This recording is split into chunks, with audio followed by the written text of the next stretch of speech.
I'm Ezra Klein. This is The Ezra Klein Show.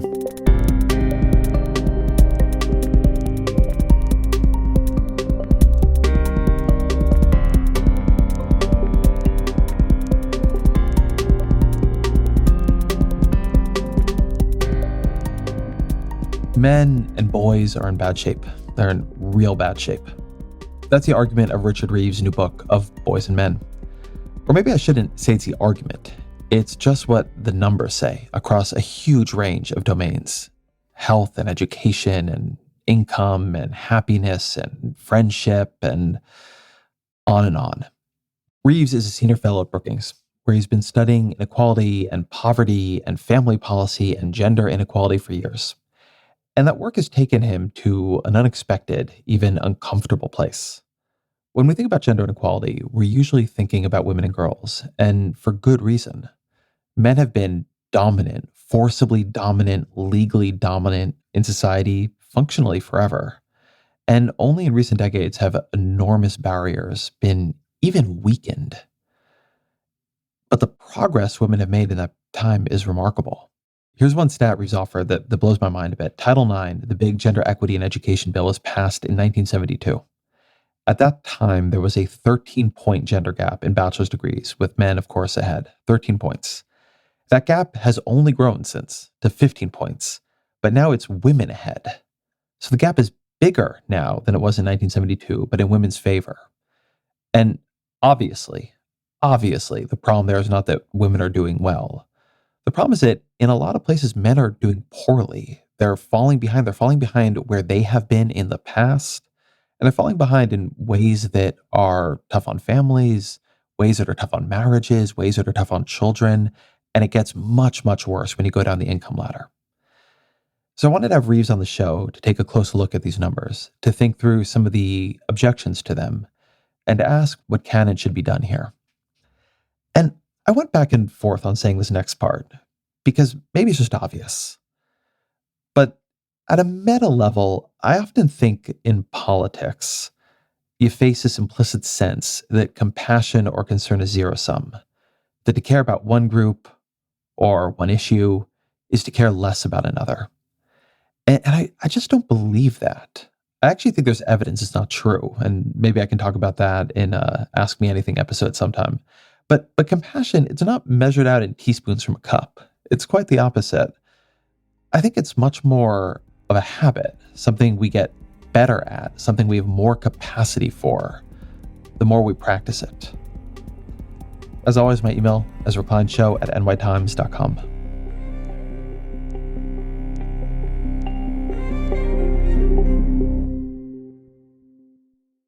Richard Reeves, welcome to the show.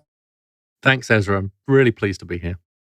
So your book opens with the line that I have been worrying about boys and men for 25 years. Why 25 years? What are you worried about?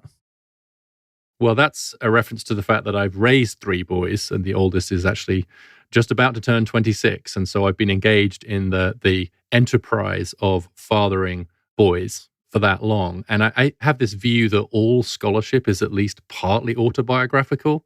I think inevitably we bring some of our own experience into it. And so I just wanted to put out there immediately that is one of the reasons why I have a particular interest in boys and men. I obviously don't have a counterfactual. Would I have written the book if I'd had 3 daughters, or would I have written a different book as opposed to having 3 sons? But there's no doubt that personal reason is part of the motivation for the book. But something you suggest there is that in your long life as a poverty and family policy scholar, 15 years ago, 20 years ago, you might have been worried about your boys, but you weren't as worried about boys.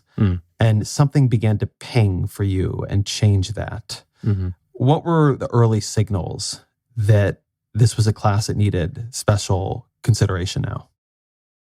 Well, it's true that I knew some of the general trends around what was happening to boys and men in various areas, but I just had a couple of moments where I read a couple of findings, or it was a couple of facts were illuminated in a way that I hadn't really noticed before, and I kept stumbling across them essentially. And eventually, just cumulatively, I came to see that my work on inequality generally, on family change, even on race equity, just had this missing lens, which was this gendered lens. And of course, then I'm bringing the conversations from home into the workplace too. But were just a couple of moments where I had just read a paper or I saw a stat and I went, whoa, okay, didn't know that. And then I would sometimes share it with colleagues and say, did you know this? Did you know, for example, that college enrollment fell by 7 times as much for men as for women in 2020? That's one example. And so I just kept feeling like it went from stumbling across these data points to kind of running in them and bruising my shin on them. And then secondly, the mere fact that these things weren't well known enough was an indication that we weren't having a very good quality conversation about men and boys and masculinity. I looked around and I said, why? Who's talking about this? And I didn't really like the answer generally to the question of who's talking about this. And so that felt like both an opportunity and a responsibility. I want to raise an obvious objection here, which maybe speaks to that. Who's talking about it? Why aren't people talking about it? Which is, for most of human history, men have been socially and economically dominant. We're going to talk a lot about education and college studies, but men were basically all college graduates for almost the entire time there's been such a thing as college. We've had a couple of decades of just moving in the general direction of equality, and as soon as women are ahead on a couple of measures, not by any means all measures, there's this, oh crap, what about the boys? Feeling that emerges. How do you answer that objection when you hear it? Well, the first thing I do is not only to honor that objection, if you like, but to share it. I mean, it's honestly one of the reasons I think that it's taken me so long to gather the evidence and to some extent muster the courage to address this issue, because I have the same reflex. Essentially what we're saying is, okay, so we've had, 10,000 years in which the cause of gender equality was just intrinsically synonymous with the cause of women and girls. And then just like yesterday, women got ahead in a few areas and suddenly you're freaking out? Seriously? Like, I get that instinct. I think that's actually a perfectly natural reflex, in part because the pace of the change has just been so extraordinary that updating our sort of view of the world is very difficult. It's a bit like the needles on a compass sort of swinging from north to south or something. It's like, wait, what? And just think updating our view of the world as the evidence changes is very difficult. But also just honestly, at an emotional level, I totally understand that gut reaction to this sense of like, oh, wait, now you're freaking out about boys and men? Like you get 3 minutes where you're behind and it's a crisis. I get it, but I don't think it's productive to stay in that emotion. I think that's an understandable and necessary and honorable emotion. But then we say, okay, having established that, now let's look at the facts. And the facts are, there are a bunch of places where boys and men are really struggling now. And maybe it's in all our interests to address them. Let's work through a couple of them. And I want to begin with education. Tell me about the male-female education gap that has opened in K-12. So it depends which measure you use, of course, but a couple of data points just to ground our conversation are that if we take high school GPA, which is a pretty good measure of all kinds of things, outcomes, it's a very good predictor. What does it look like? And if you then just rank high school GPA across the distribution, what you find is that the top scoring students in terms of GPA, the top decile, 2/3 of them are girls, and bottom 10%, 2/3 of them are boys, with a roughly linear relationship in between. So there's a very big gender skew in high school GPA. There's about a 6 percentage point gap rather in on-time high school graduation. There's a very big gap in kind of school readiness. In the typical US school district now, this is work from Sean Reardon and his colleagues at Stanford. In the typical school district, girls are at least 3/4 of a grade level ahead in English and dead even in math. And in the poorer school districts, they're a grade level ahead in English and about 1/3 of a grade level ahead in math. And so the broad picture here is that in K-12 education, and indeed in every level of education, it will obviously come to higher education in a moment, what you're seeing is that there is a really pretty significant gap in favor of girls in school as opposed to boys. A very important caveat is that those gaps are just much wider in certain places and for certain groups. So for boys of color and especially black boys, the gap between black boys and black girls is much bigger than the gender gap for other racial groups. It's much bigger in poorer communities. And so there is a very strong class and race dimension to this too. Essentially, the gender gap just magnifies the further you go down the socioeconomic scale, or you introduce a race equity lens as well. Yeah, I want to hold on that for a minute. And this is a point you make in the book, which I think is a little counterintuitive because there's a way of coding this conversation as an almost backlashy conversation, a conservative take on where things have gone. But something your book gets at very clearly is that this is very much an intersectional argument, to use the terms of the day, that when you begin to stack what is happening, let's take schooling here for a minute, with boys, and then you add in poverty, or you add in race, or you add in some of these other markers, the situation gets very, very stark, which I think is honestly one of the better reasons to be deeply concerned about it. Can you talk a bit about that? Because I think when we talk about boys and girls, there's a tendency to keep missing that, the kind of subdivisions within there. Yeah, and the different ways that different distributions overlap. And again, it's one of the reasons why I decided I wanted to write this book, because you do see that this story of struggling boys and men is very largely one of kind of less economically powerful, less advantaged boys and men. I've come to the point now where for some of these categories that we're looking at, I think it's borderline irresponsible just to look at the category Black.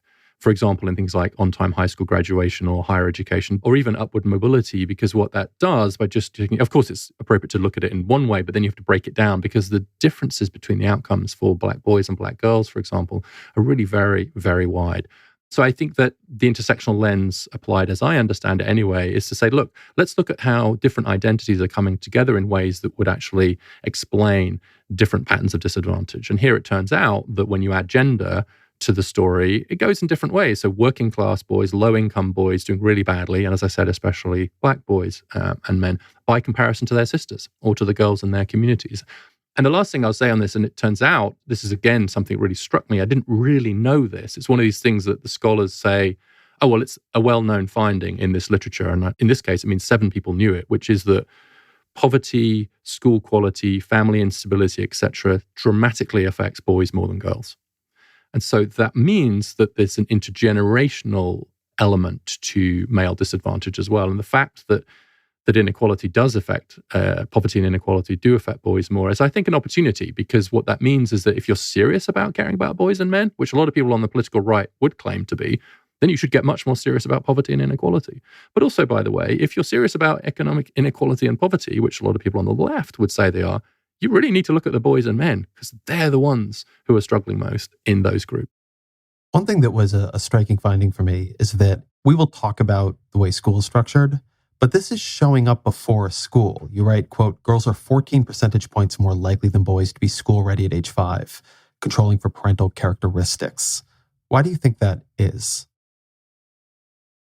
The blunt reason is that boys develop a little bit more slowly than girls on average. I think we can assume that for this conversation, your listeners will understand that these are averages, and a fair question is how much the distributions then overlap. But on average, 5-year-old boys they're just not quite as developed as 5-year-old girls. And that's why controlling for all these other characteristics is important, and why looking at siblings is important too. So they're just not quite as grown up as girls by that point. And then again, there's a much bigger gap later in adolescence, which maybe we'll get to. But so it looks like the 2 big developmental gaps by gender are around the age of 4 or 5 and around the age of 14 or 15. And the problem with those dates is that it coincidentally, those turn out to be when you're starting school and when you're getting into high school, which are, in other words, very important transition moments where you see this big development gap. So although there's a big heated debate about the male brain versus female brain in adults and so on, how different are our brains, to which my answer is not very different, and not in ways that really matter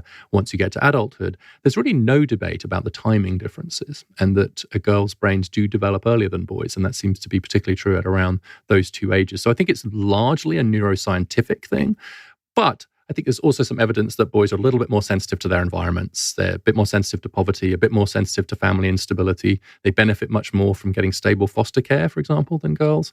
And so there's something also about, if you do have this disadvantage beginning these early years, these crucial early years, that to the extent that there are problems in those early years, they'll be more likely to affect the boys than the girls, and therefore show up in measures of school readiness.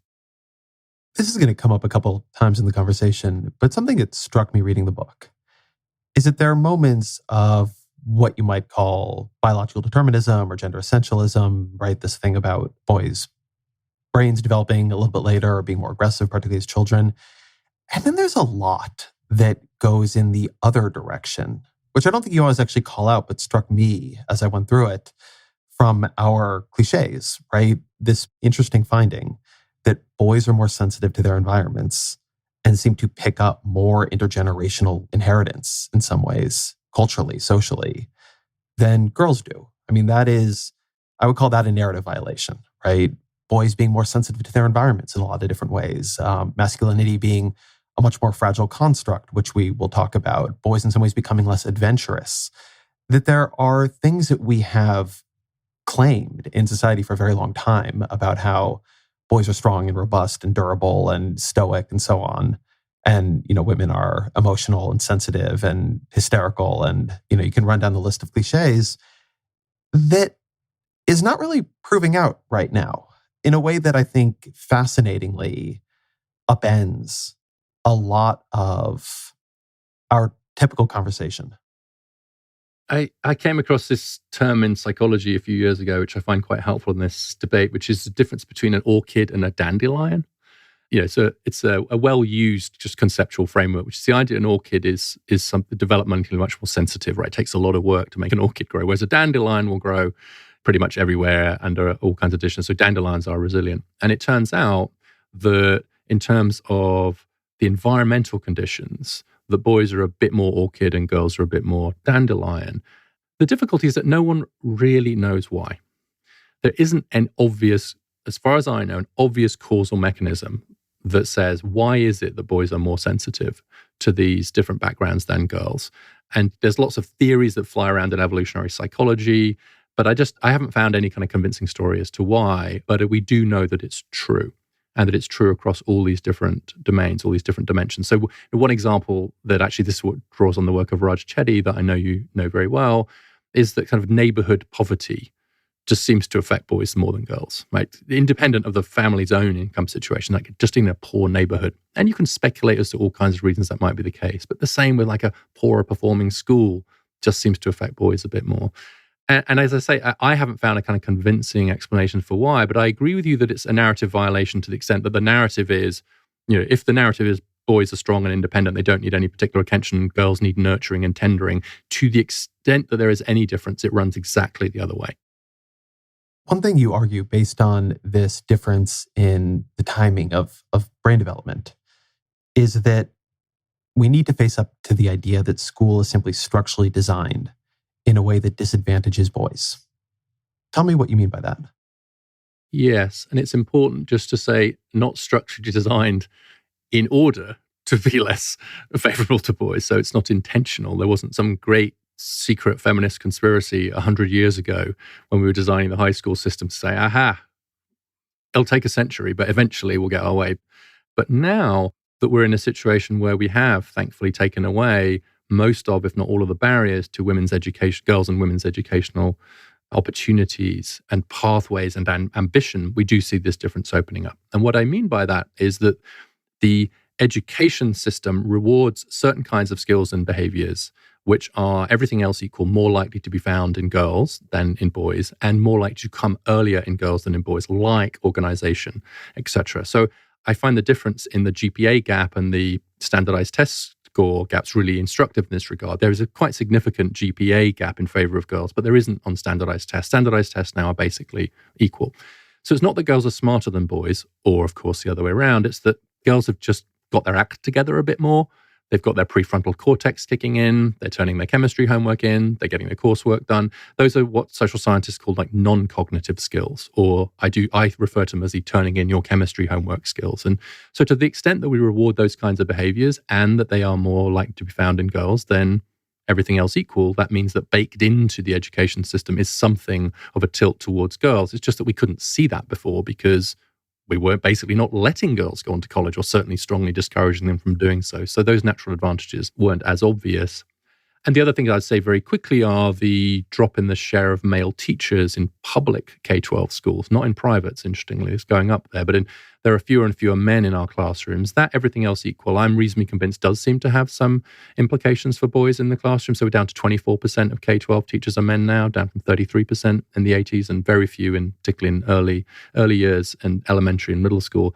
And the last point is that something of a retreat from vocational forms of training, which everything else equal, does seem to have some gender effects. Technicals, high schools, more vocational training seems to be a little bit more attuned to boys' learning styles than girls. And of course, you want balance here, but we've actually underinvested in those slightly more male-friendly aspects of education. So you put all those three things together, and what you end up with is a school system that, not through intent, but by accident, has ended up being somewhat more female-friendly than male-friendly. I was somebody who struggled terribly in school with these exact kinds of skills. And so I'm very, on some intuitive level, sympathetic. But I want to make sure I'm raising a frustration that I can imagine coming up right about here, which is traditionally when we've had groups that were struggling in school, kids of another race, poor kids, kids from a different socioeconomic class, women, we've tended to turn that into a problem with them or the culture they came from or their genetic inheritance or something, right? If you didn't do well at school, school was a testing ground. And if you didn't test well, that showed there was something wrong with you. And then now boys are struggling and it's like, maybe there's something wrong with school. How do you think about that difference between we should change school around boys versus we somehow need to change boys around school, or we're discovering something here that is more intrinsically telling? Well, I think I disagree with the way you've described the way we've treated those groups, or at least you've generalized it. I think that one of the big gains actually has been to move away, particularly I would say on the center left, away from that approach of saying, well, what's wrong with you, right? Individualizing these problems. And instead, that took a long time, I would say. Well, I mean, if you go back to in the 1970s, this is a good test case, which is more specifically around gender. Like in the 1970s, when we passed Title IX, and we were really pushing and we're putting lots of money in, trying to get women into STEM, etc. I think that actually there wasn't the presumption that the reason the women and girls were behind in education was because there was something wrong with them. I think the presumption was because the system was sexist. And society was sexist, and schools were sexist, and colleges were sexist, and we needed to batter the hell out of those sexist institutions. So I think you're wrong. I think that actually one of the driving forces of the women's movement, at least, was not to say what's wrong with women. It was to say what's wrong with society, what's wrong with these institutions, and move away from that. Now, of course, conservatives are much more likely to take that approach, the one you've described, which is the individualistic one. I actually think, by contrast, what's happening now is that by and large on the center left, there is a tendency to say what's wrong with boys, what's wrong with men, why are they so toxic, why are they so lazy, or whatever, and to not look for structural problems. So as I think we've moved now to a world where we're much better at looking at what are the structural forces facing other groups, but we're not doing that for boys and men now. So in some ways, I see it almost entirely the opposite way to the way you're seeing it in terms of this structural versus individual way of looking specifically at gender. And I could be getting the history of the 1970s and 1980s wrong, but my sense of it is not that we were blaming women and girls and saying what was wrong with them. Well, I'd say two things on that. So one, I think if you only start the clock in the 70s and 80s, that's sort of my point. That, I mean, yes, we had a sort of moment of liberatory movements. But even there, I mean, I came of age as a journalist at a time when the cultural pathology explanation for Black kids in school and their achievement, or what was happening in Black families, was extremely dominant. And now that a lot of that has moved over to white communities, that's become less true, right? The ways in which we're thinking about breakdown of marital stability, I mean, you know this work much better than I do, in white communities now is much less about, there's some kind of cultural pathology, and much more about, and it's somewhat in this book too, there's a structural set of problems. And I mean, you see this again with the difference between the way we've looked at crack and opioids. So my point, I actually think you're right. I 100% agree that the left, one problem it is resistant to making the same move for boys. I think it's actually one of the very important contributions of your book. But I also want to, acknowledge, I guess in part to knock it down, but in part because I think it's been a real dynamic, that it is an interesting move. It is a difference in the way of looking at something to say, okay, as soon as a group begins falling behind in school, maybe we need to remake schools as opposed to begin looking for deficiencies in the group or in their parents or in their communities. Yeah, start fixing the individuals, like one individual at a time, which is still, I think, the dominant narrative for many on the conservative side of this argument. And when they're being consistent about it, they also apply it to boys and men. They would say, yeah, they need to buck up. They need to stop looking at so much porn and video gaming so much, and they need to man up. They need to rediscover their inner masculine, whatever, right? Take your cliche from the right, and of course I could do the same for the left around toxic masculinity, stop being so toxic and pathological. But I think that this move that we've made, which is to say, well, look, without in any way dismissing the importance of what's happening to individuals, let's just look at the environments, let's look at the structures, let's look at the way in which the systems and structures around this person are informing their choices. And let's start with that, right? Don't necessarily end there, but let's start with that insight. And so you're right that what I'm trying to do is take what I think was a very important move and say, let's look at structures and not just individuals and apply that to boys and men. And it may well be that it doesn't always work and that it's not the right structure, but I think that we should have the same instinctive approach when we see gender inequalities running one way as the other way. One very striking finding, given how clear the data is for girls doing better than boys in grade school, is that boys still perform a little better on most standardized tests. Tell me a bit about how that data has been changing and what you make of it. Yeah, and it's important. I think only a little bit better. I think it's gone altogether on the ACT now. So it depends which tests you're talking about, but that's generally right. And the way I think about that is those tests are largely getting at cognitive ability, let's call it, just smartness, whatever. Whereas things like GPA and so on are getting at these non-cognitive skills, which turn out to be very predictive, by the way, of life success and college success and so on. So I think historically we've probably overweighted the smarts, the cognitive, right? The good test-taking skills. We're now in danger, if anything, perhaps of going too far the other way. I'm not sure. But we need to rebalance it. And to the extent that there are gender differences in those outcomes, then what we want, of course, is a situation that balances both. But the way I interpret that difference is I don't expect actually that girls will massively overtake boys on those standardized tests. I think I would expect it to level out at something close to equality because I think girls and boys are about as smart as each other. So that's a great thing. That's a great gain, a great win for equality, if you like. I think the more interesting stuff is when you get into those non-cognitive skills. And then the question is like, how much do they matter, right? So, for example, when a college goes test optional, in terms of its admissions, so if a higher education institution says you don't have to put your tests in, the main effect of that is to significantly increase the share of women by about 4 percentage points in that student body. Now, you'd expect that because the girls are just doing so much better on all these other measures, student government, GPA, etc. The only place where there's kind of basically equality is on standardized tests. And so I actually don't blame the institutions for doing that, but I think we should be eyes wide open about the fact that that kind of policy move is going to have these gendered effects just because we see these differences in the outcomes on these two very different measures of ability. Let's move then to higher education. You mentioned Title IX, which passed in 1972. Maybe you can say a word on what that was, but I think it's a good marker. What was the gender gap like in higher education then, and what is it like now?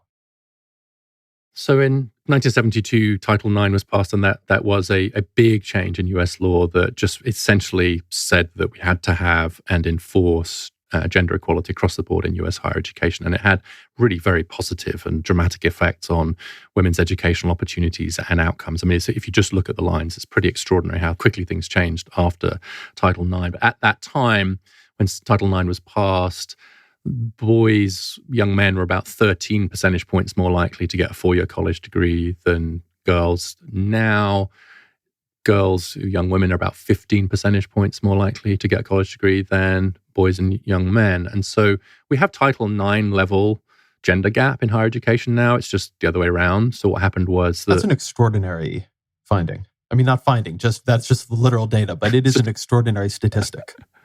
Yeah, and I guess what I'm doing here is I'm using it to just dramatize to some extent the scale of the change, just to put it the way that I just put it. And you're right, that's not difficult data to find, but it's really interesting how many people are surprised when I tell them that, because I'm like, well, it's there in the NCAS data sets, and like, didn't you know? And of course the answer is no, of course they didn't know, because it's not really anybody's job to make them know.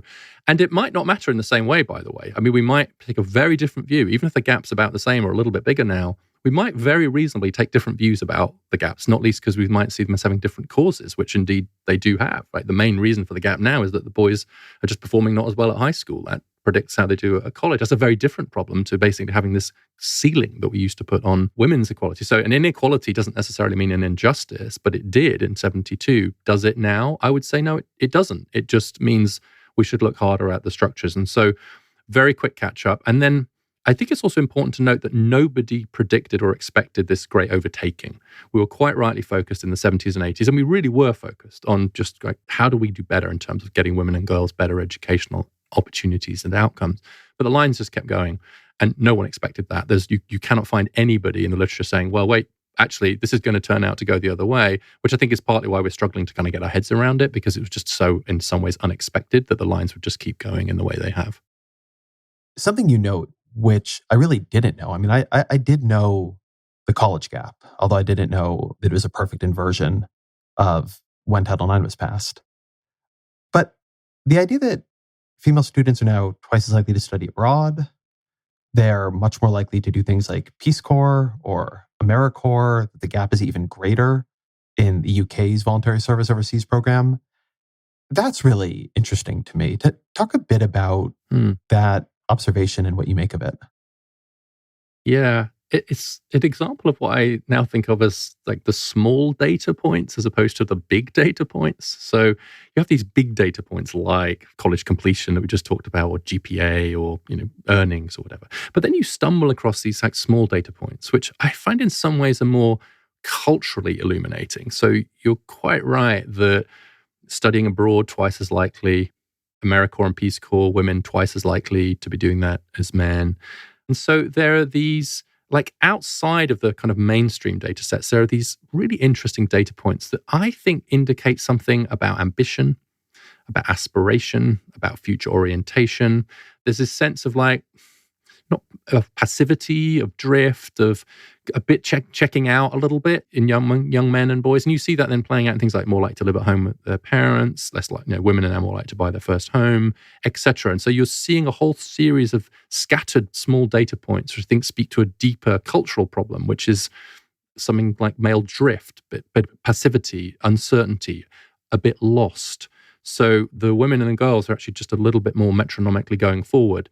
And I give you, actually, this is a big data point, but another one that really struck me is that there's about a 10 percentage point gap in college enrollment, 4-year college enrollment between males and females. But then conditional on enrolling, there's a very big completion gap, and particularly at 4 years. So there's a 10 percentage point gap between conditional on enrolling, graduating 4 years later, in favor of women. And so they're just much more likely. They graduate, they're more likely to finish high school, go straight to college, finish college on time, go. And so there's a linearity to the progress of girls and young women, and more of a zigzaggy look and a bit more of a sense of retreat, perhaps, among many boys and young men. This struck me as another interesting narrative violation that, we talk about men being very testosterone-soaked, risk-taking, aggressive, and there's good evidence for that. I mean, you talk a bit about aggression statistics, and they're very clear. But packaged in all that, I think in our stories at least, has been that men are adventurous, that we're explorers, that, we want to go out into the world, and women are oriented to home and hearth. And whatever the sort of underpinnings of this is quite different, what we're starting to see now. I mean, the degree to which women are venturing out and men seem to be closing in, including in sort of digital worlds and otherwise, is striking. Yeah, I say something along the lines of like, women have been having to fight against misogyny outside of them, and men are now struggling for motivation within themselves. And it turns out that actually men, if anything, perhaps need a bit more structure, a little bit more sense of a script, if you like, which maybe we can talk a bit more about. But even things like geographical mobility is really interesting. I think I discovered this after I finished the book, but in many countries, women are much more geographically mobile. Now, partly that's driven by the higher education thing, but not just that. And so a great example of this is East Germany, where actually what happened was a lot of the women left and went to the West to seek new opportunities. And so there are parts of East Germany now where there are massive differences by gender just in the populations. Also, not coincidentally, the heart of the reactionary right in Germany. So this sense of actually men being left behind, not moving, not getting up, not going, having less agency in many ways than women. And that could be partly related to the internet. In some ways, the internet might be both bad news and good news in that sense, because it might be better that men are in the basement than roaming around doing antisocial things. We can maybe get into some of that theory as to like, is it good or bad that men are on the internet all the time? But I do think the kind of broader point is that absent a really clear set of messages and scripts, men are actually not as likely to be adventurous. The only thing I wonder about, I'm just thinking about this recently, is like, is this a temporary effect? I've had a lot of people say to me, well, look, women are basically like immigrants now. They've had to fight their way in. They're fighting for it. They want to be independent. They're getting a message about being independent. So there's a generation or two of women that are just unusually like ambitious and aspirational now, and that will pass. That over time, that difference will go. So the aspiration gap could be, it's just that women are just unusually like killing it right now and very aspirational, and that will pass. But I'm not convinced, actually. I think that there might be something more structural going on here. That brings up something I've been wanting to ask about, which is the international data. Let's take schooling as the example here. When you look at peer countries, so other post-industrialized, mostly democracies, what do we see? We see the same patterns pretty much everywhere is the short version. To some, there are differences at different levels, but I think it's important that it's happening pretty much everywhere in terms of those advanced economies, because that's a good sign that it's not something weird about the US K-12 system, for example. Like if it wasn't also happening in Canada and the UK and Western Europe and everywhere, then you might start to think, oh, maybe it's something about our system. It's not. It's something broader than that, which I think speaks to these more deeper structural issues that we're facing. So in every OECD country, for example, there are more young women with a college degree than men. The gap is much wider in more gender equal places, which you might expect. So places like Scandinavia, there are much narrower gaps in other places. Like Germany, for example, has a much smaller gap than others in terms of getting some kind of post-secondary education, but that's largely because of the technical education system in Germany. But the basic picture is, I know the UK best, that's obviously where I'm from, the UK data, and the UK data is very similar to the US data in terms of educational outcomes for boys and girls. As someone who spends a lot of time reading about policy interventions, something that you tracked in here that I really didn't know and was striking was that we've seen now a lot of pretty profound efforts to increase college attainment or better K-12 outcomes that look like they work. And then when you dig into them, they only work for women. And you have quite a few examples here. So I wanted to see if you could talk through the Kalamazoo study and then just generally what you think this might be revealing. Yeah, it was the Kalamazoo one that sent me down this track. So the Kalamazoo Promise is the most generous college scholarship program. There are a number of these Promise programs now around the US. And essentially what they do is that they say, look, if you're from this place, you can go to college for free. So in Kalamazoo, if you come out of a Kalamazoo high school, you go through the high school system there, we'll pay full tuition. We'll just pay for it. This is in basically any college in the state. So it's unusually generous as a Promise program, but also it's really the only one that's been properly evaluated by scholars at the Upjohn Institute. And I looked at their evaluation of the Kalamazoo Promise, and it finds pretty good overall results, but huge gender differences. And in fact, all the positive result is driven by women. So it increased college completion for women by around 50%, which they describe quite rightly as a really just very, very big increase. But it didn't move the needle at all on male college completion.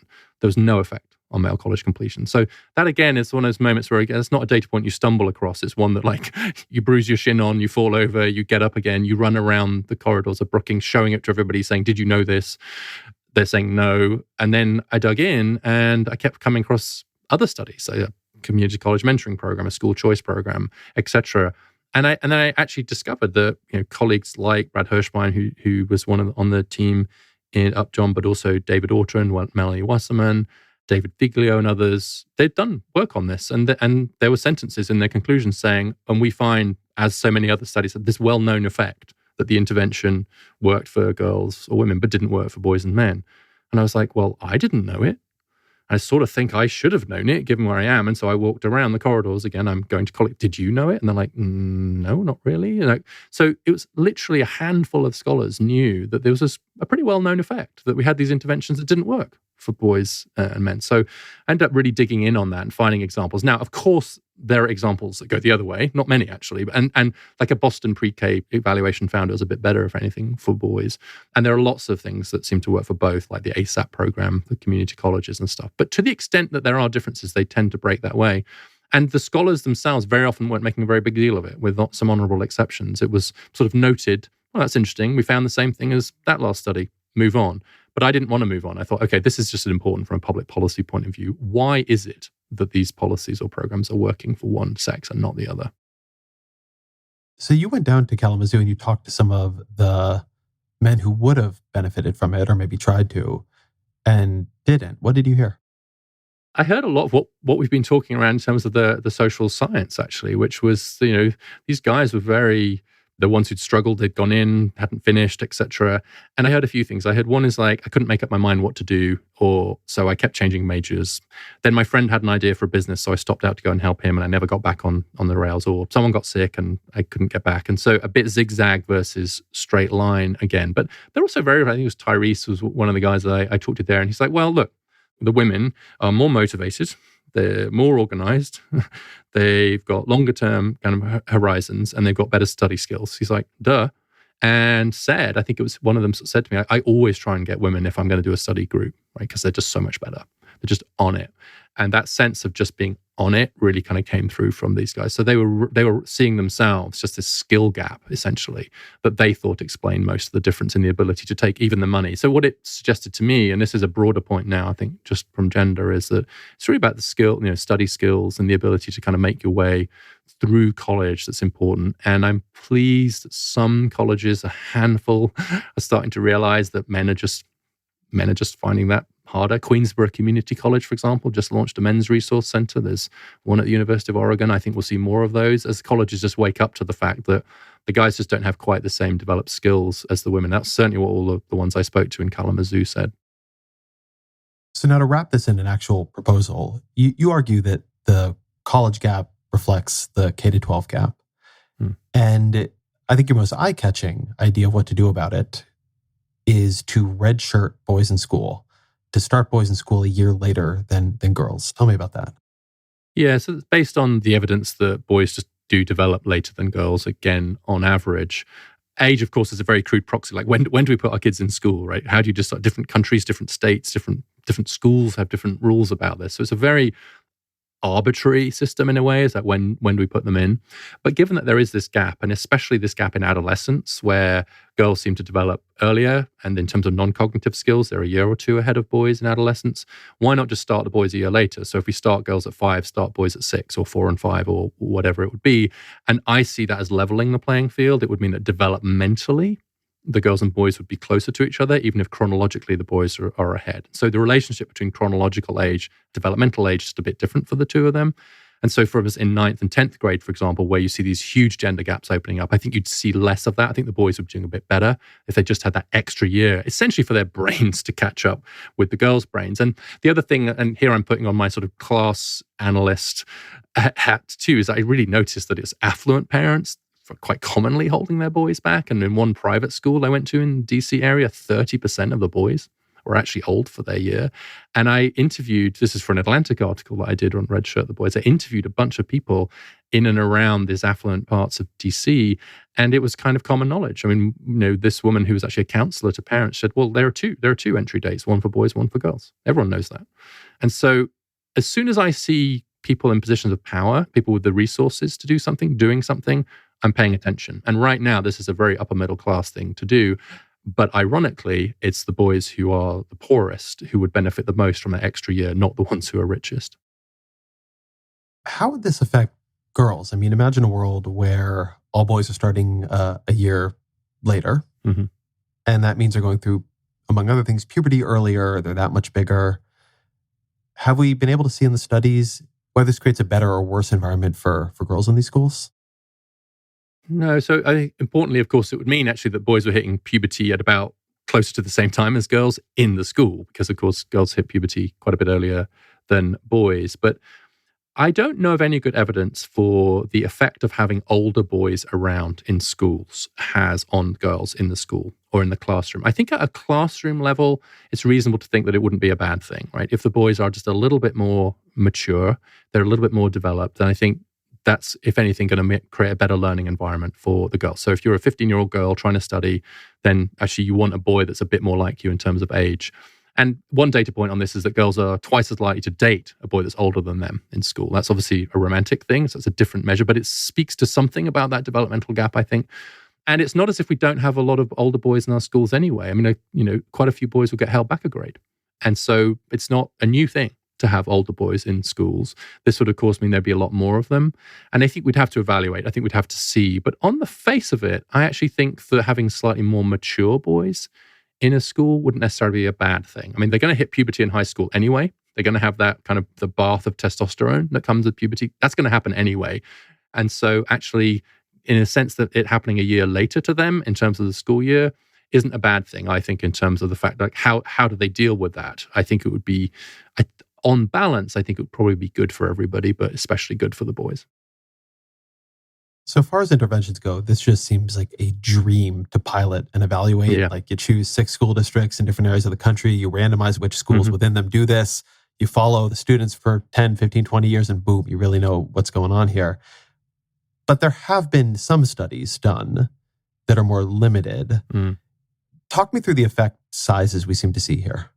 Yeah, so first of all, yes, if there's anybody listening who would love to pilot this, that would be great. And I do think it needs careful evaluation for sure. But so the studies that have been done, and there's a very good one by Diane Schatzenbach and Elizabeth Cascio. And I should say, by the way, that they do not agree with me in terms of the policy proposal, although I partly base it on their research. I want to be clear and honest about that. But what they do is they take a study that actually just accidentally meant that there were some kids that were older in their classes as a result of an unrelated policy reform. It's actually about class sizes, reassigning kids to different class sizes, but it had this nice effect of basically randomly putting kids of different ages into different school years in Tennessee. And what they found was that there were some positive effects to being absolutely a year older. So it's not about relative age within the class, it's about your absolute age. But strikingly, they found that the effects were just much bigger for boys than for girls. And for boys, they lasted all the way through high school graduation, or at least SAT taking. But for girls, they disappeared by high school, and they were much bigger for boys. What was nice about that study was that it was largely lower income boys and disproportionately Black boys. And so it was an unusual sample for this, quotes, redshirting thing, because most of the people being redshirted tend to be more affluent and white. And so it was a good chance to see what the effects were. And there were non-trivial effect sizes. And so to the extent that we have evidence from those kinds of studies where there's been almost this accidental thing happening, the evidence points to some positive effects. I think the question is just, are they big enough to justify the policy overall? And what I argue is that we should just change the default. We should just think differently about it and say maybe by default, just boys a year later than girls. And of course, you could override the default just as we do now. Or maybe ultimately just have a system for admissions that was a bit more developmentally sensitive anyway. You said those researchers don't agree on the policy. What is their argument? What don't they buy in yours? So one of the concerns is that, assuming that we keep girls starting schools at their current age, if we start boys a year later, then they're going to be older. They might be more likely to drop out of high school. That's one thing, because they hit a legal age where they could do so. That's a real concern, but we could increase the school leaving age maybe. Someone said to me, we'll just start the girls a year earlier, because they're ready earlier. So that's a different way of structuring the policy, of course. But they're also concerned that there are costs because it's an extra year of childcare or pre-K. So that's an important thing to bear in mind as well.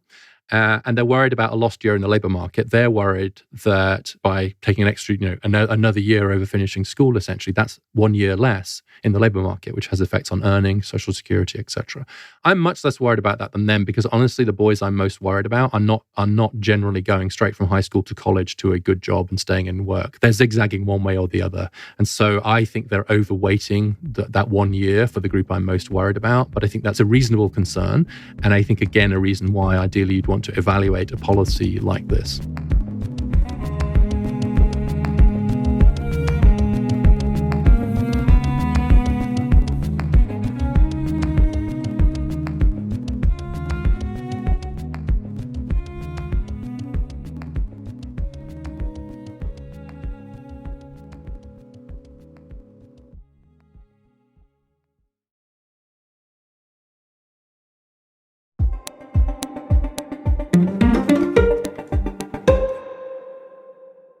Let me ask about one other solution in the educational space, which is you argue for a dramatic expansion of vocational and technical schools, not just education, not just a class in the school, but schools really dedicated to this. For people not familiar, tell me what the schools are like, and then tell me the kinds of effects we see of sending boys to them. So a technical high school is one that's intended to be one that is focused more around vocational kinds of learning. And so it could, for example, be doing more stuff in STEM.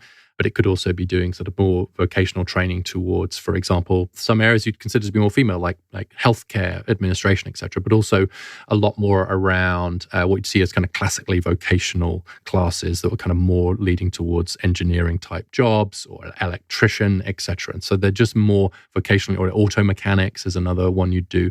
So it's essentially just more of what people might think of as, quotes, more shop class. Now, importantly, not instead of academics, they still do very strong academic programs as well.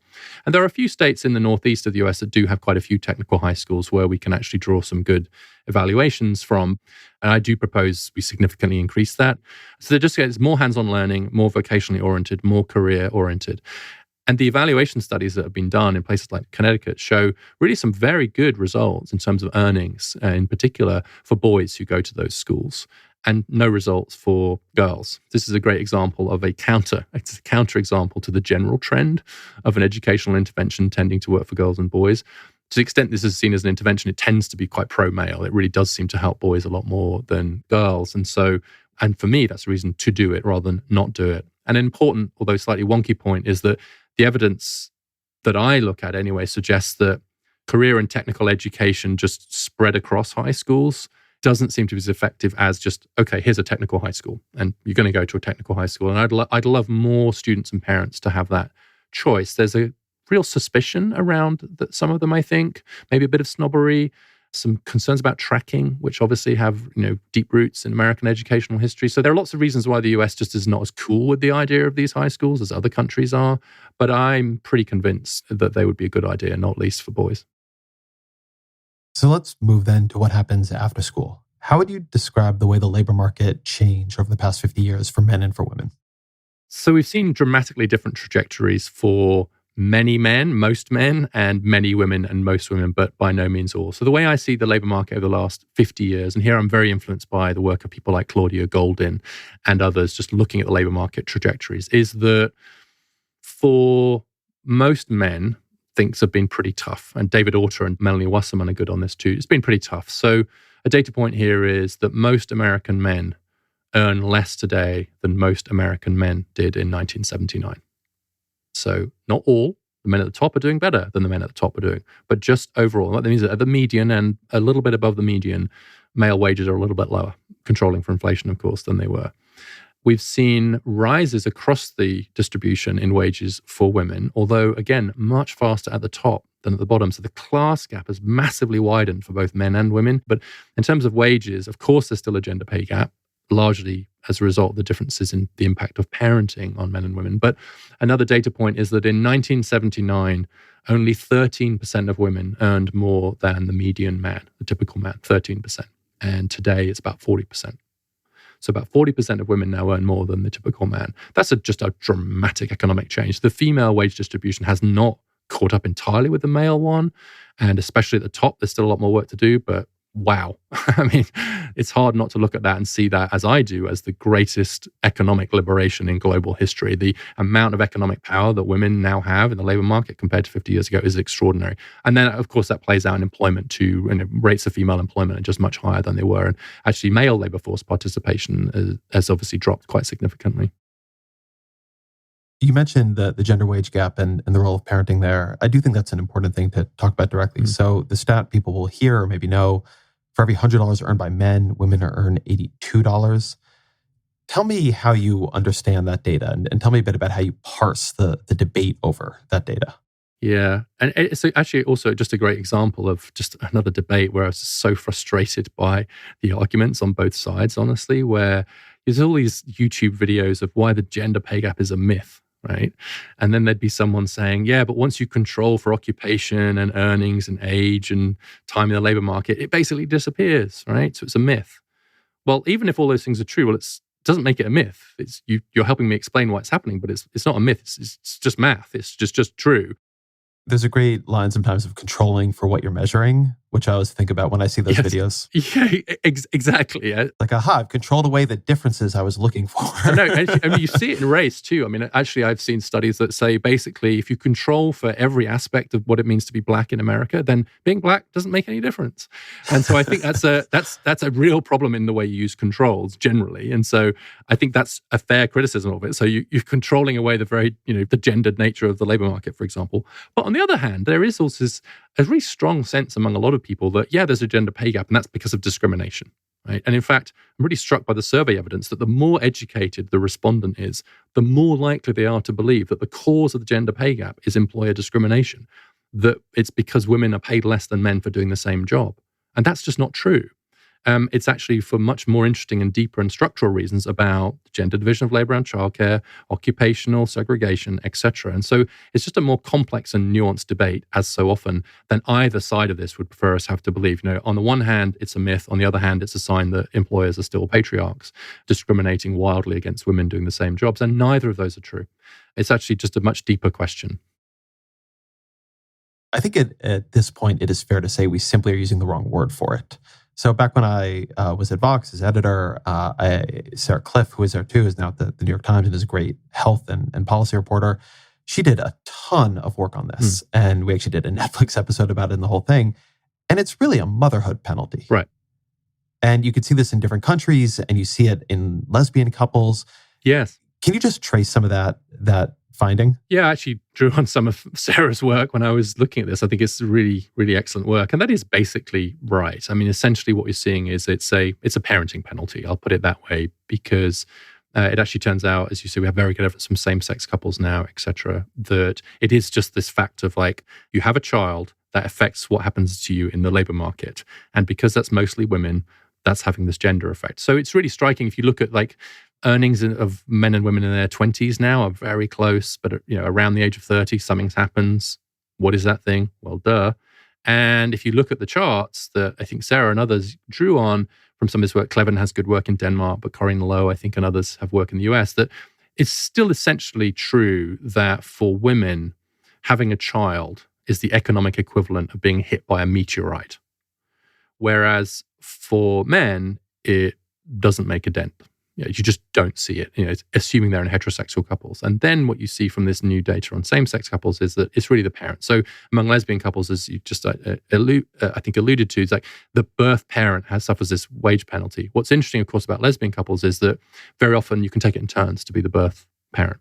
And so to that extent, within the couple, at least the quotes pain of being out of the labor market for a while and learning some of the losing out in the labor market can be shared. But in a straight couple, obviously, it's inevitable that the woman will be the birth parent. And if the birth parent is still the one that's kind of paying this economic cost in the labor market, we're still going to see a gender pay gap. And that is largely the reason for the gender pay gap now. Now, of course, that doesn't mean, okay, nothing to see here then, move on. What it does is it just raises the more interesting question, which is, okay, so why is that then? Why is it that women are taking more time out of the labor market? Why does parenting have such disparate effects on women and men? Is that really a choice? How far is that choice constrained? Why are the trade-offs so hard? How do we make this better?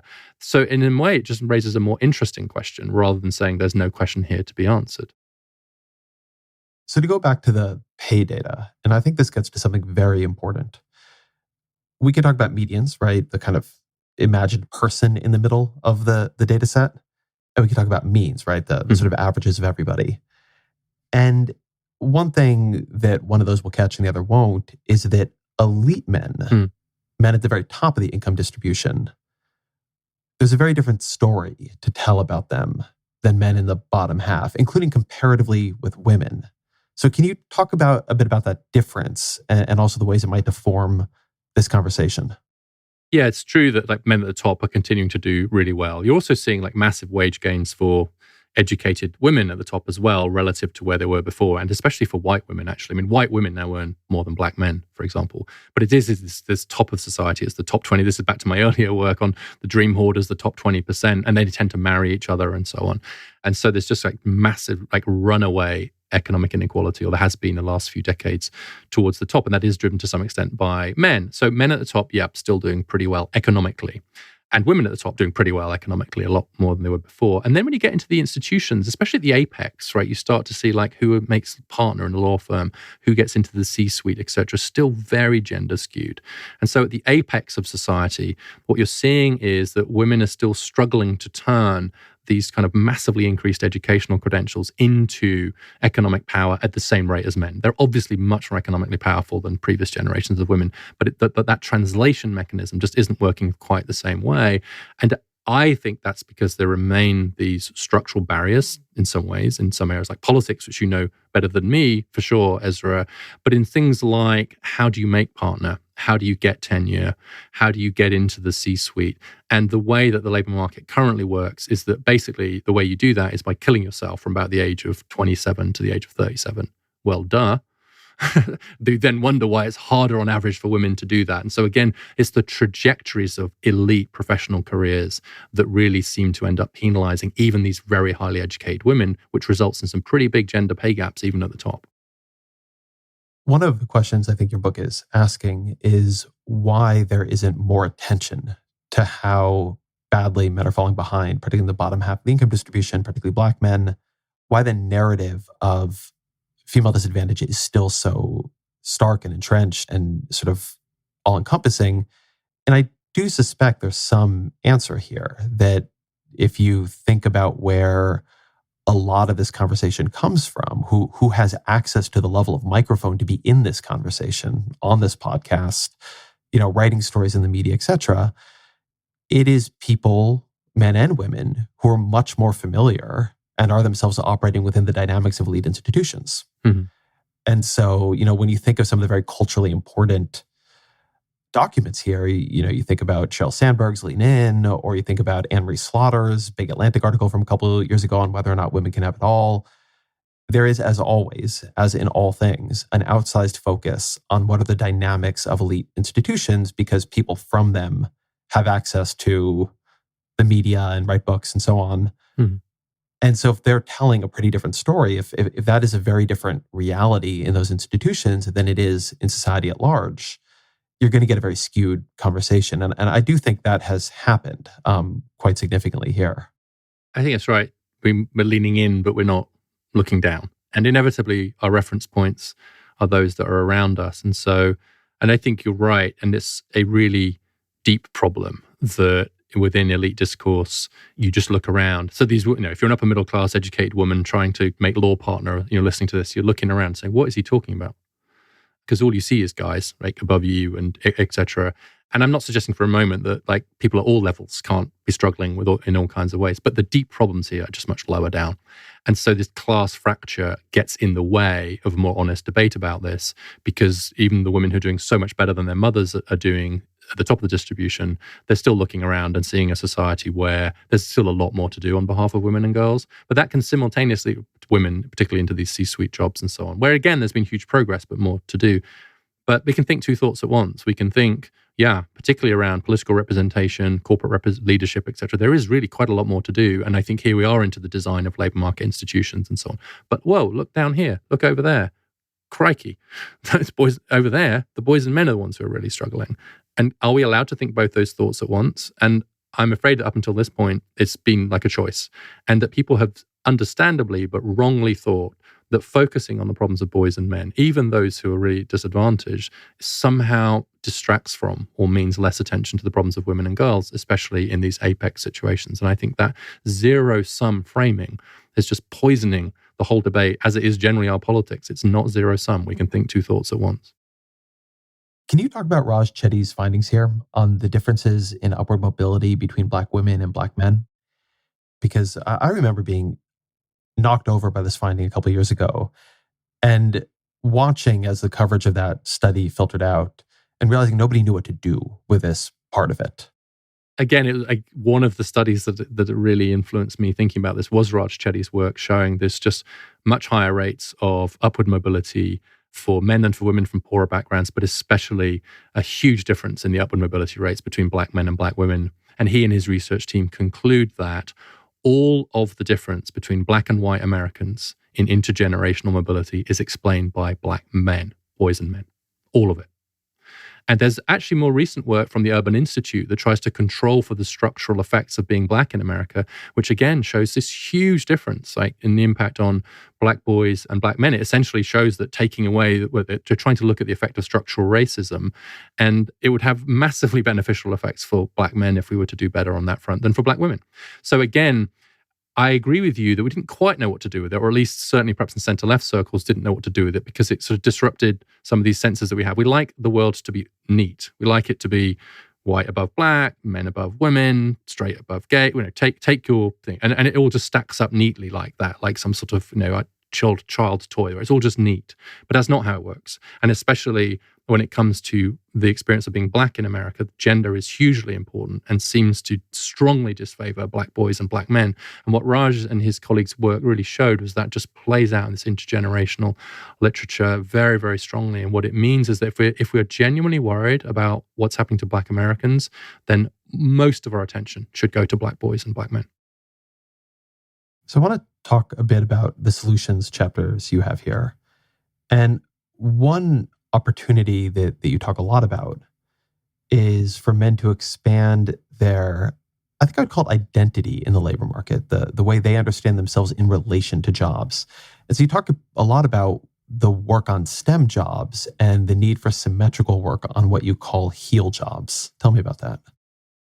Well, the first thing, I stumbled across this great story looking into the background of STEM, which is that a woman called Judith Ramaley, who'd been brought into the National Science Foundation to promote what at that point was called SMET occupations and SMET careers. And she said, what the heck is that? And they explained that it was science, math, engineering, and tech. And she said, no, that won't do. It'll have to be STEM. So she renamed it STEM. And the rest is, like, within a year, there was a congressional caucus and stuff. So, like, never doubt the power of a good acronym in public policy.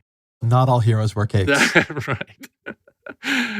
So she turned it to STEM, and sort of the rest is history in the sense that became a huge thing, first of all for national security reasons, and then really getting more women into STEM was a big push. And even very recently, Melinda Gates has put $1 billion into gender equality in the US, and a huge chunk of that is going to getting more women into STEM jobs. And we have increased the share of women in STEM jobs from like single digits, like 8% back in the 1970s up to 1980 to like 20, approaching 30% now, 27, 28%.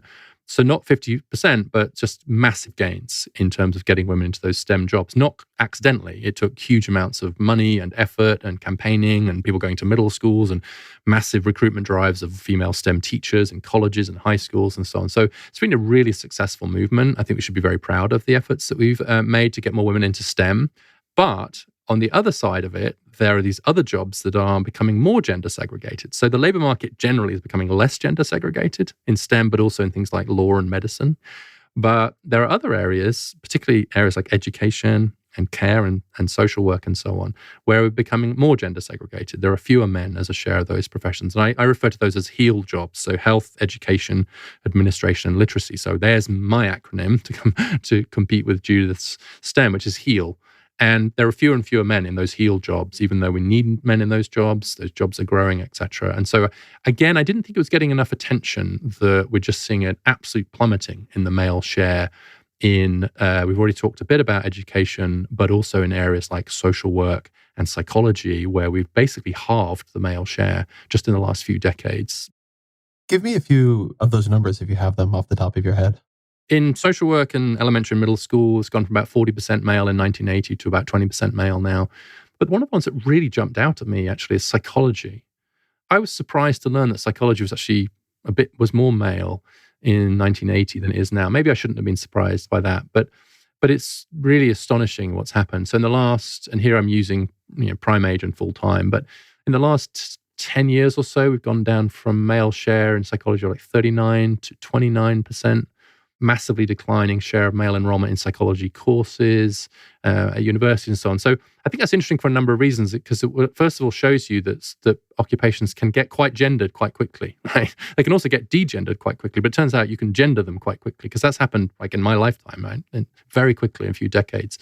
But I also think it's a problem for the provision of services. So when I wanted a therapist, I was actually, given the issues I was dealing with, delighted to be able to work with a male therapist. When one of my sons needed a therapist, we were really happy to be able to find a male therapist for him. But that's getting harder and harder to do. And rolling this forward, it's going to become even harder to find men in those caring professions. And I think that's a problem for all kinds of reasons. But one big reason why it's a problem is because men need those services. And if it's hard to persuade them to get that kind of care anyway, and it looks like it is a bit harder to persuade men, it's going to get even harder still if we don't have male providers. And so the lack of diversity in provision in those HEAL jobs, I think, is a problem for all kinds of reasons. I think one reason the psychology example is interesting too is that psychology is a very well-paid job. So I think sometimes there's a view that one reason men stay out of these professions is that they don't pay that well, they don't have a lot of societal cachet. And people say that about nursing and teaching, which is not, of course, always true, but there's an argument to be made compared to, say, STEM jobs. But psychologists can make quite a lot of money. They can, although they don't make as much money given the levels of education required for those professions as you might hope for. And that's true for a lot of these professions. What's in these professions, actually, they share an interesting characteristic, which is that they have quite high credentials to get into them. You need like master's degrees to get into most of these professions. And even though you don't need a master's degree to get into K-12 education, it actually helps. And I think about 50% of K-12 teachers have a master's degree. And of course, they all need a 4-year degree. So there's high levels of credential which don't translate into earnings in the same way that they might if you went down a different path. So you're right that some of those can actually pay quite well, but conditional on the level of education that you have to get in order to get those jobs, they don't pay all that well comparatively. Interesting counterexample is that nursing, you're seeing an increasing share of men. It's up to, 13, 14 percentage points now, male share in nursing, down from single figures back in 1980. So that's the only area where you are seeing somewhat more men going in. Still very low levels, much more we need to do. But of course, nursing actually is getting better paid. So I think your intuition is right, that kind of pay is mattering here. But you can make pretty good money as a nurse now, and you don't necessarily need quite as much education as you might for other professions. So I think it's no coincidence that we're doing a bit better at attracting men into that profession. So what do you think of as the explanations here? I mean, one you'll often hear is that men are thing-oriented and women are people-oriented, and these are people-oriented jobs, and men just don't want them, and there's nothing that can really be done about that. How do you take that objection? I think the money matters for sure. And so the fact that K-12 teachers essentially haven't had a pay rise for 20 years matters, just period, right? Obviously just matters like for all kinds of other reasons. But one reason it also matters is because it is harder to get men to go into those jobs when they pay relatively poorly, especially conditional on the educational requirements to go into them. But I think there's a couple of things here. One is that it is true that on average, women a bit more into people, men a bit more into things, but the distributions overlap quite considerably. So the question is, like, as you look at these occupations, do they look like they could be the result of differences in, say, those natural preferences? And the answer is, for a lot of these professions we're talking about now, the answer is no. There's just no explaining it through those natural differences. And I was very pleased to find a study by a couple of psychologists, Rong Su and James Rounds, where what they did was they looked at the differences between men and women on this people-things psychological dimension, right? So I'm into things, so I'm going to be an engineer or a car mechanic. I'm into people, I'm going to be a nurse, I'm going to be a social worker. And what they do find is that across the population, yes, on average, women are a bit more people-oriented and men are a bit more thing-oriented. But the question is, how much? And then how does that map against occupational segregation? And what they estimate is that if everybody was choosing occupations based at least on that psychological difference, about 30% of engineers would be women and about 30% of nurses would be men. Okay, that's important because it's not 50%, right? That suggests that even under conditions of total equality, you are going to see a few fewer women do engineering and a few fewer men do nursing. That's explained by these natural differences. But currently, we're 15% engineering, 12% nursing. So the question, again, is not that there isn't any difference. The question is, how much weight should we put on those differences to explain these patterns? And in a lot of these occupations, there is just no explaining those patterns by natural differences. So one of my sons is an early years educator, for example, and that puts him among the 2 or 3% of men in early years education. In fact, as a share of the profession, there are twice as many women flying US military planes as there are men teaching kindergarten. And I'm going to go out on a limb here, Ezra, and say that I think it's more important to have men teaching kindergarten than women flying fighter jets. It's not that they're not both important. I found that to be a very striking comparison. And it was something I was thinking about when I read it, because we're moving and thinking about childcare in our next spot. And we would like to have male childcare for our 2 boys. And it's quite hard to find.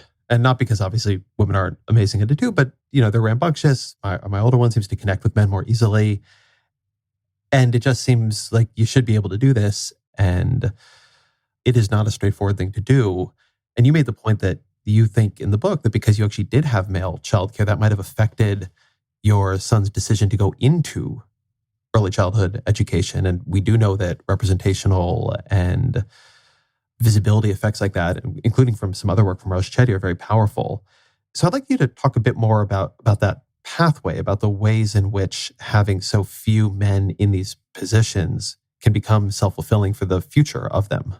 Yeah, I think that's right. I mean, this was the mantra from the women's movement is that you have to see it to be it. And I think we should really apply that to these roles here too. And I do think that actually having those role models is hugely important too. So actually, one of my other sons said to me, we were driving home from an appointment with a pediatrician, and I can't remember how old he was, about 6 or 7, but he said, "Oh, Dad, I didn't know that men could be doctors," because the doctor we'd just seen was a male. And I said, "What do you mean?" And he said, "Well, I didn't know that." And I realized that every doctor he'd ever seen had been a female. And so, of course, in his brain, perfectly naturally, he assumed, having only ever seen female doctors, that men couldn't be doctors. And so I said, no, actually, men can be doctors as well, and nurses. It was vividly showed me just how imprinted these roles can become on us quite early. So I do think that one reason to get more men into these professions is, again, so that boys growing up see those roles as ones that are appropriate for men. Because I'm also convinced by the evidence that there are sort of tipping points around the degree to which an occupation is pretty segregated. And so it looks as if around something like 30% is an important number, right? And I don't want to say it's exactly 30, but like if there's an occupation that's like 3% male, like early years is, it's quite hard to go into that as a guy. And similarly, if like only 5% of engineers are women, it's quite hard to go into that as a woman, right?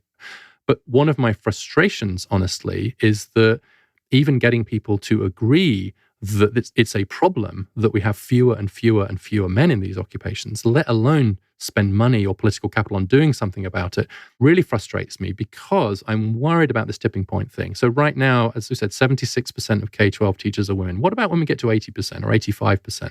It's just going to get progressively harder to persuade boys and men that teaching is a career for them unless we can, I think, start to turn the tide a little bit on the share of men in those professions right now.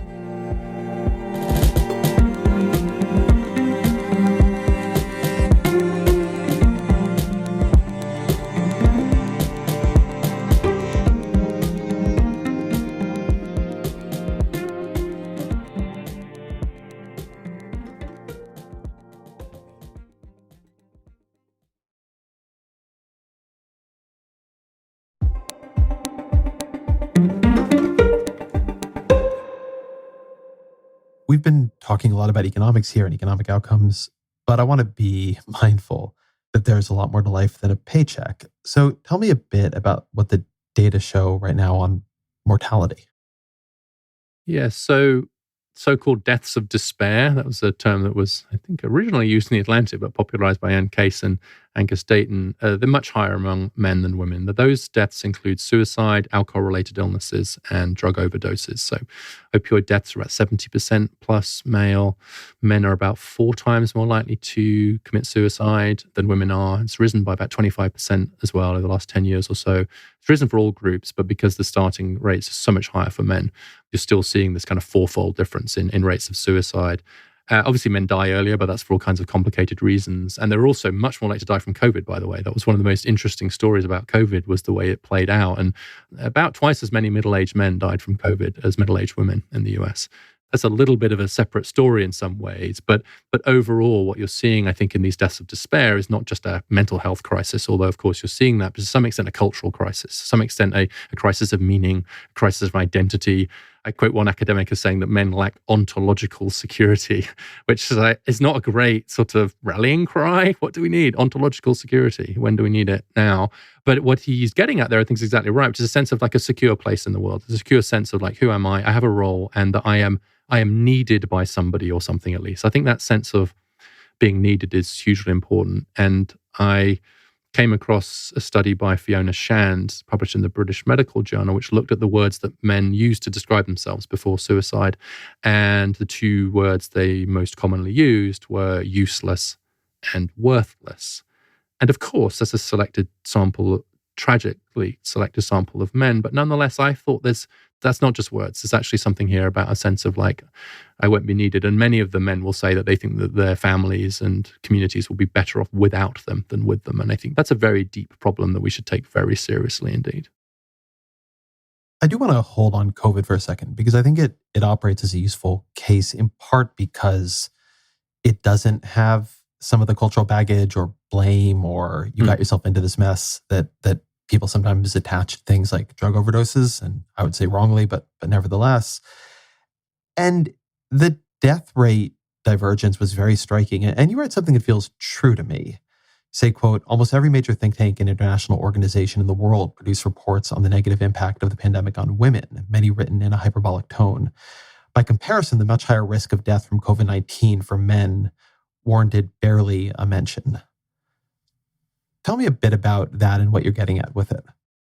Yeah, and it's an area that I ended up working in and producing reports for Brookings on this gap between men and women. And I tried to get other colleagues involved in it and so on. But it's just like, well, I'm not a public health person. Why am I doing this? And the honest answer is because nobody else was. And even the organizations who were collecting the data that showed these gaps were not really promoting them and weren't actually all that thrilled necessarily that I was using their data to highlight this gender gap, really very significant gender gap, which is global, by the way.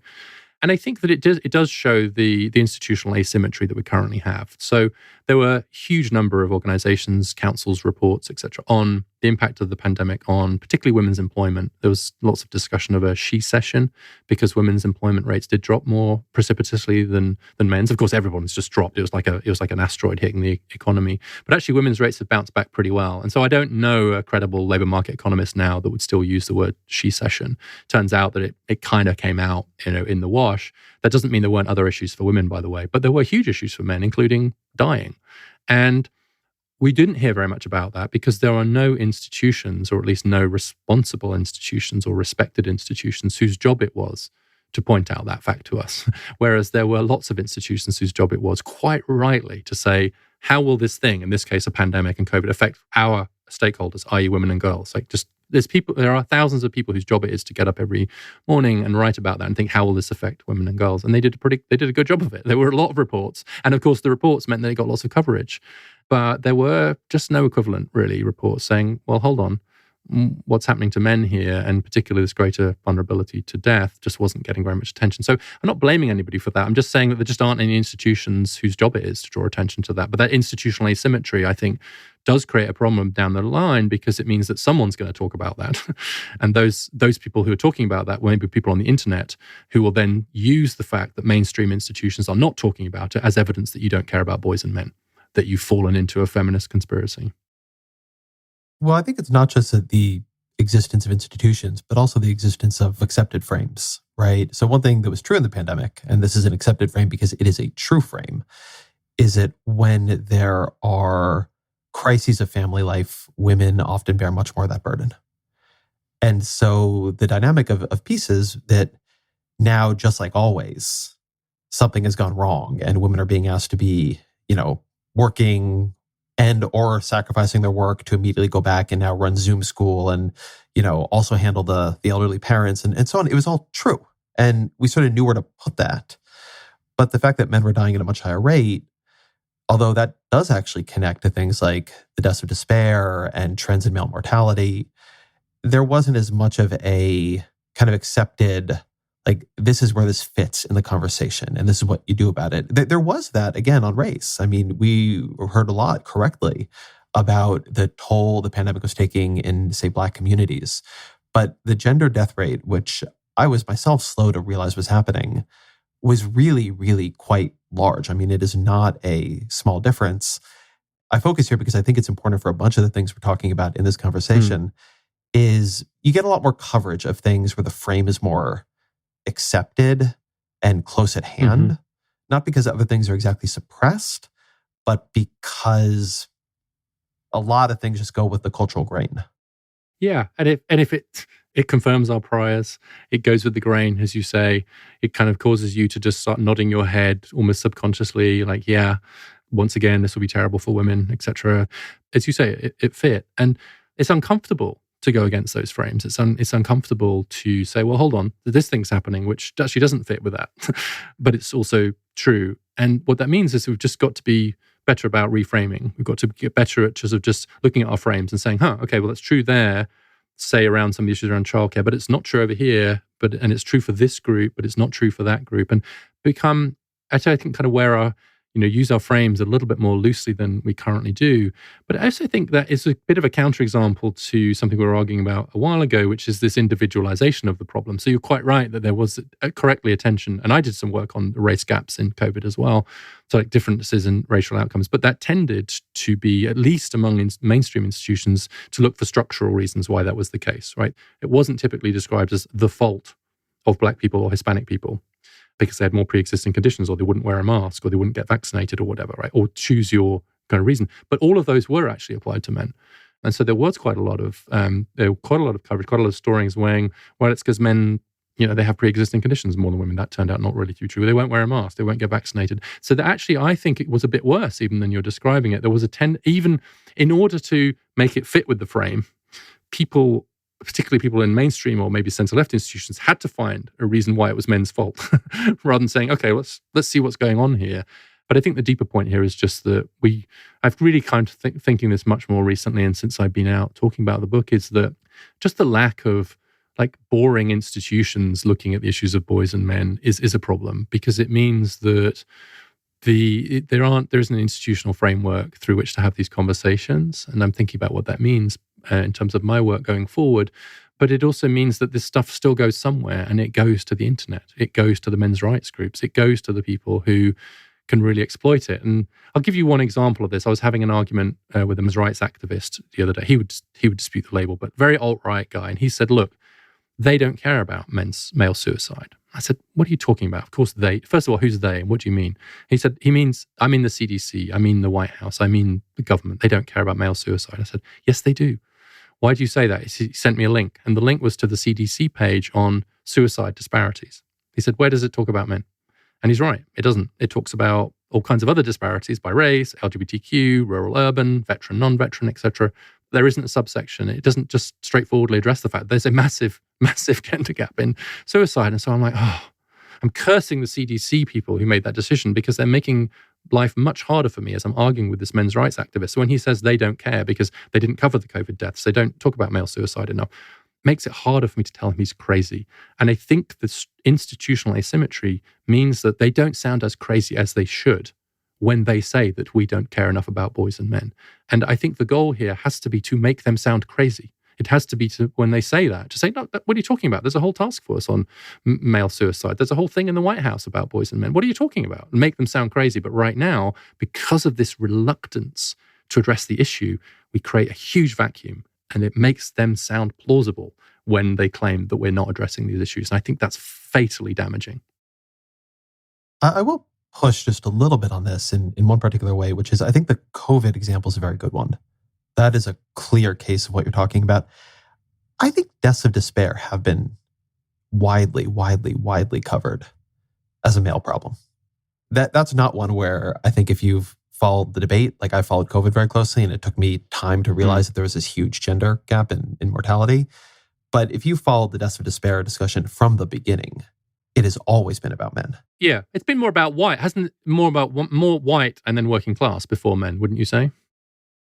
Well, yeah, I mean, it was initially framed as a white working class thing.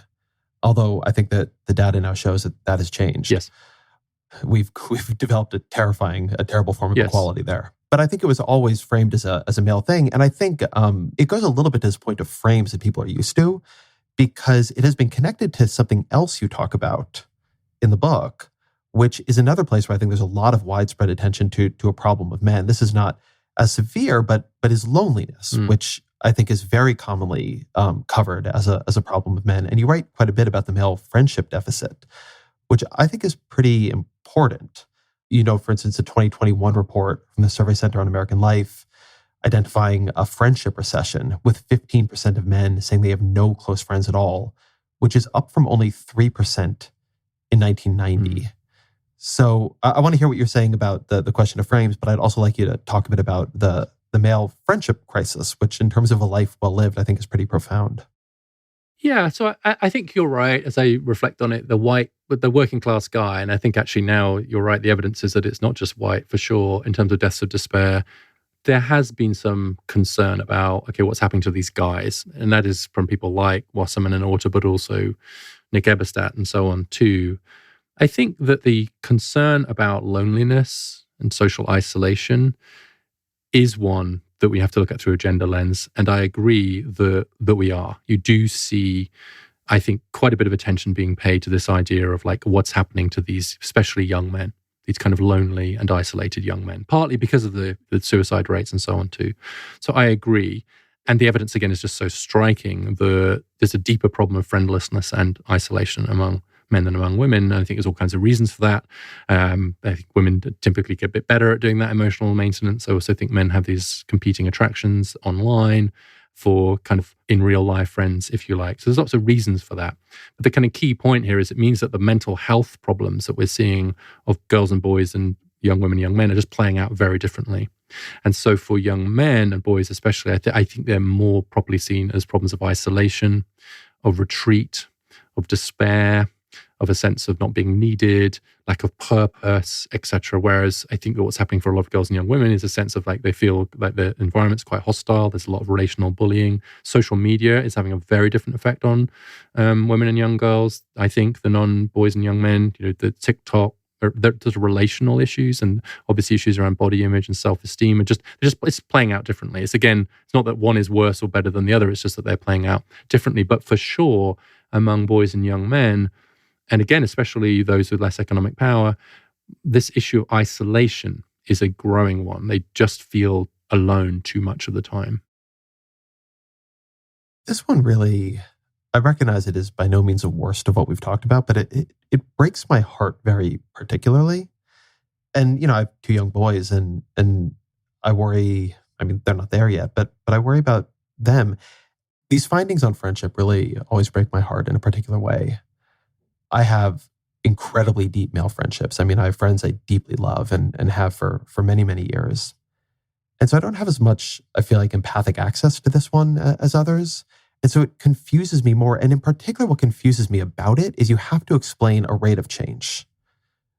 You could say men have been stoic and, they don't share their feelings. And all that stereotypically, culturally would have been truer, I think, about mid-20th century men than men and boys today. But you're seeing this really sharp drop since the 1990s, right? I would say men are better at talking about their feelings than they were in 1990, but they have fewer close friends, according to the data. How do you understand that? Like, what is an explanation that accounts for a drop since 1990?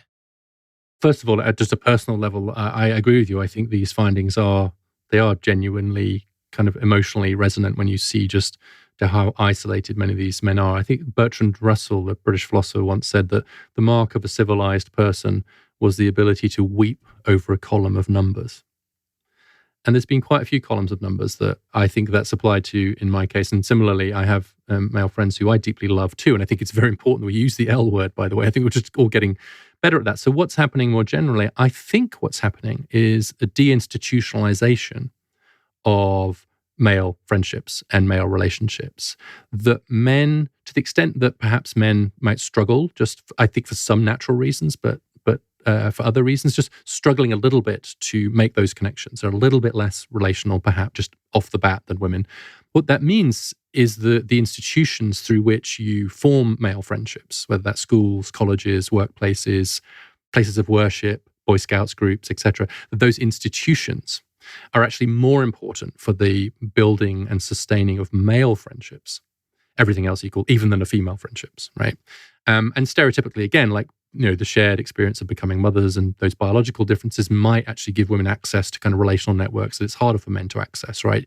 Becoming a father doesn't automatically open up a network of other new dads in quite the same way that it does for men. So what that means is that if there are fewer men in colleges, fewer men in the workforce, fewer men in all of our religious institutions have a gender gap. If we do see the falling away of institutions like the Boy Scouts, or in fact the Boy Scouts have become co-ed. So What that means for male friendship, I don't know, but I think it was a mistake because I do think there's something to be said for those environments. So basically what I'm suggesting is that the institutions, including institutions of marriage, where women would do a lot of the work in terms of kind of sustaining those friendships, as those institutions have atrophied, it's exposed the fact that men were more reliant on those institutions for making and keeping friends than women were. And so you see this gap opening up. I can't prove any of that, but I have this strong intuition that institutions matter more to men in terms of those relationships than they do to women. And men are actually in those institutions much less than they were before, including the institution of marriage and the institution of the family. Speaking of columns and numbers that might make you weep, one of the ones that I've been thinking about since I read it is you write, quote, "Women and men are equally likely to say that their job or career provides a great deal of meaning and fulfillment." That's 33% among women, 34% among men. But in almost every other domain, there was a marked gender gap. So 43% of women across all age groups mentioned children or grandchildren as a source of current meaning, compared to just 24% of men. Can you talk about that fragility of meaning for men? The way in which women seem to have more diverse sources of meaning and men have their identities built on more narrow pillars? There's a couple of things here. I think one thing is that I have come to believe, and this is something that I have reluctantly come to believe, that male identity or masculinity, if you prefer, is somewhat more socially constructed than female is. Like, I don't like that. I'd prefer it not to be, but that's my reading of the evidence that we have to do, that is more of a construction job, right, for boys to become men and, you know, for men to know their role than for women. And I think that's largely around the differences in reproductive roles. So I think there's just a more of a quotes fragility to masculinity. And so I don't mean that that's used as a slur quite often, it's like eye rolling, oh yeah, fragile masculinity, etc. I think it's just an anthropological fact that masculinity is a bit more fragile in the sense that it has to be more constructed. Like every society has kind of worked on finding pro-social roles for men that attach them to communities and so on. So I think that's a finding that I find a little bit uncomfortable, but I nonetheless am reasonably convinced of. So I think that that's a big part of the story here. But I think it's also true that, at least right now, women have developed something more of a, you might think of as like a balanced portfolio in terms of their sources of meaning. They've expanded their sense of meaning to include like careers and occupations, but without giving up strong sources of meaning that they get from families and relationships and so on too. Whereas men are still putting too much of their eggs in one basket, if you like. I think it's like a sense of male identity is still too narrowly construed. And what that means is that if you fail to succeed in that pretty narrow area of meaning, then you don't have as much to fall back on. The idea is here is what psychologists call cognitive self-complexity. So you have a bad day at work, but you did well as a dad or vice versa. And it turns out that women have a bit more of that ability to switch between different sources of meaning, which might make them a little bit more resilient, but men are still a little bit too stuck on the source of meaning being from their occupation, from their job, and from their income, which is why I think that the loss of a job has much bigger psychological impacts on men than it does on women. It's bad for both, but it actually turns out to be a much bigger psychological blow for men because, again, I think that so much of their sense of themselves is wrapped up in that. Draw out for me for a minute more that anthropological idea that masculinity is more fragile, is more constructed. As I understand it, this has to do with the idea that motherhood is a much more obvious role in the creation of the human species than fatherhood. Is that basically right? Yeah, I think it's a broader point that there are clearer markers, let's say, for the kind of different life stages that women go through than men, which are then culturally either they're venerated or pathologized, depending on your point of view. But there is a kind of clearer sense of what it means to go from, you know, girl to woman to mother, etc., than there is perhaps for men. But also because just just now I'm thinking like over a long historical time, this sort of sense of like knowing who your child is, looking after the child or the tribe and so on, it's just been a little bit more of a question for men. Then I think that's meant that the kind of roles for men, the rites of passage for men, etc., have tended to be more elaborate. And I don't think that's just because of straightforward patriarchy. I think it's because we have had to be a bit more intentional about taking boys and men through those rites of passage. And there's actually a line from Margaret Mead, which I've used so much that I've committed it essentially to memory, Margaret Mead, the anthropologist, who said that in every known human society, men have had to learn to be nurturing. It's rested on the learned nurturing behavior of men. And this behavior being learned is rather fragile and can disappear quite quickly under circumstances that no longer teach it effectively. And the reason I like that quote is because it's really getting at a sense of like, yeah, men can nurture. Of course they can. Maybe not exactly the same way as women, but it's more of a learned behavior for men. And so every known human society has found ways to teach men how to do that nurturing. But because it's learned, taught, scripted, it's a bit fragile. It can disappear a bit more easily. And I fear that we're in a period right now where we're not doing a very good job of setting out that learning, that teaching, that script for men. Partly because at some level we kind of wish we didn't need it, think we don't need it. Honestly, personally, I sort of probably kind of wish in some ways we didn't need it, but I think we do need it. And absent that, we leave a lot of boys and men not flourishing in this whole new androgynous world where they can be whoever they want, but actually finding on internet influences that we might prefer them not to find. Well, not just not flourishing, but groping for some kind of leadership. Yes. We've been living through this interesting period of this where there was the very fast and very profound rise of Jordan Peterson, the Canadian psychologist and sort of, I think, reactionary political thinker, which is how the left knows him. But more than that, I think for his own fans, he's functionally like a self-help guru. Then he's kind of ebbed, and then Andrew Tate, who I think in a lot of ways is a lot worse than Peterson. But there's a really clear and consistent searching right now for these hyper masculine, I would say like pretty aggressive and angry voices that are in a very tough lovey way trying to tell men how to be men. Yeah. Or trying to tell lost men how to be found men. Yeah, I love lost men, how to be found men. I think just like what's happening here is the internet search is how should I be a man today? What does it mean to be a man today? Or whatever the equivalent is. And I see Jordan Peterson as something like a gigantic and quite empathetic listening ear. I mean, he's a psychologist by background, of course. I mean, what he says is honestly either kind of wrong or a little bit crazy or overstated or obvious. Right? I don't find, at least on this issue, I do think he has contributions elsewhere. So he's not an innovator. He's not saying anything at all remotely kind of new. All he's just saying is, I hear you. I get it. I do think that I understand it. And he's visibly on their side. He gives young men the sense that someone's hearing them, articulating some of their concerns, has their back. And the mere fact that can turn him into a global phenomenon, right? Who has to book like Wembley when he goes to London. He sold millions of copies of his book. What's interesting about that, of course, is not the supply, because I don't think his supply is that interesting. It's the demand. And then enter Andrew Tate. And I see Andrew Tate, who's this internet influencer, massive influence. What's interesting about Tate is that he makes Jordan Peterson seem like George W. Bush when Donald Trump came along, right? So remember that moment when all the liberals around the dinner table started saying, you know what, George Bush, he wasn't so bad. You know, he was a pretty good guy, really. I want to say that I am not one of those people, and I do not go in for George W. Bush revisionism. Like that, he caused a tremendous amount of damage, that guy. But by comparison to Trump, I noticed a lot of people saying, yes, as a personal figure, there was definitely a yearning for him. But and you're right about this phenomenon. It's just a real big bugaboo of mine. I think I may have heard you say that before. So it's a badly chosen analogy for at least this audience of one. But maybe other people out there have had this experience. No, you're right. You're right. You're right about what you're Bush describing. doesn't seem so bad now that Trump is along. And the same thing's happened with Peterson. Like Peterson's a pretty kind of tweedy, academic-y guy who's just stumbled across this reservoir and monetized it. Andrew Tate is just a straightforward, performative, algorithm-driven video misogynist who's been deplatformed.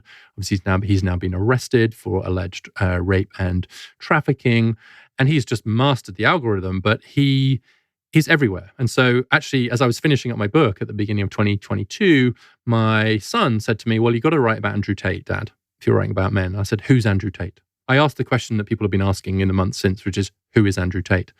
And he told me who he was and showed me him. I said, "No, I don't need to worry about him. He's a fringe figure." Of course, my son was right and I was wrong. By the summer, he had 12 billion views on TikTok.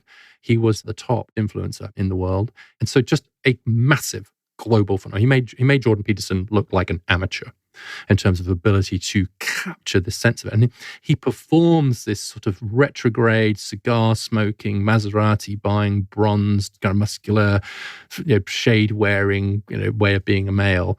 And so I talk to a lot of young men in my life about, like, what's going on with Tate? And they say, well, a lot of it is obviously crazy stuff, like misogyny, but actually, at least he's answering the question. He's offering advice. He's saying it's difficult to be a young man. Here are some answers.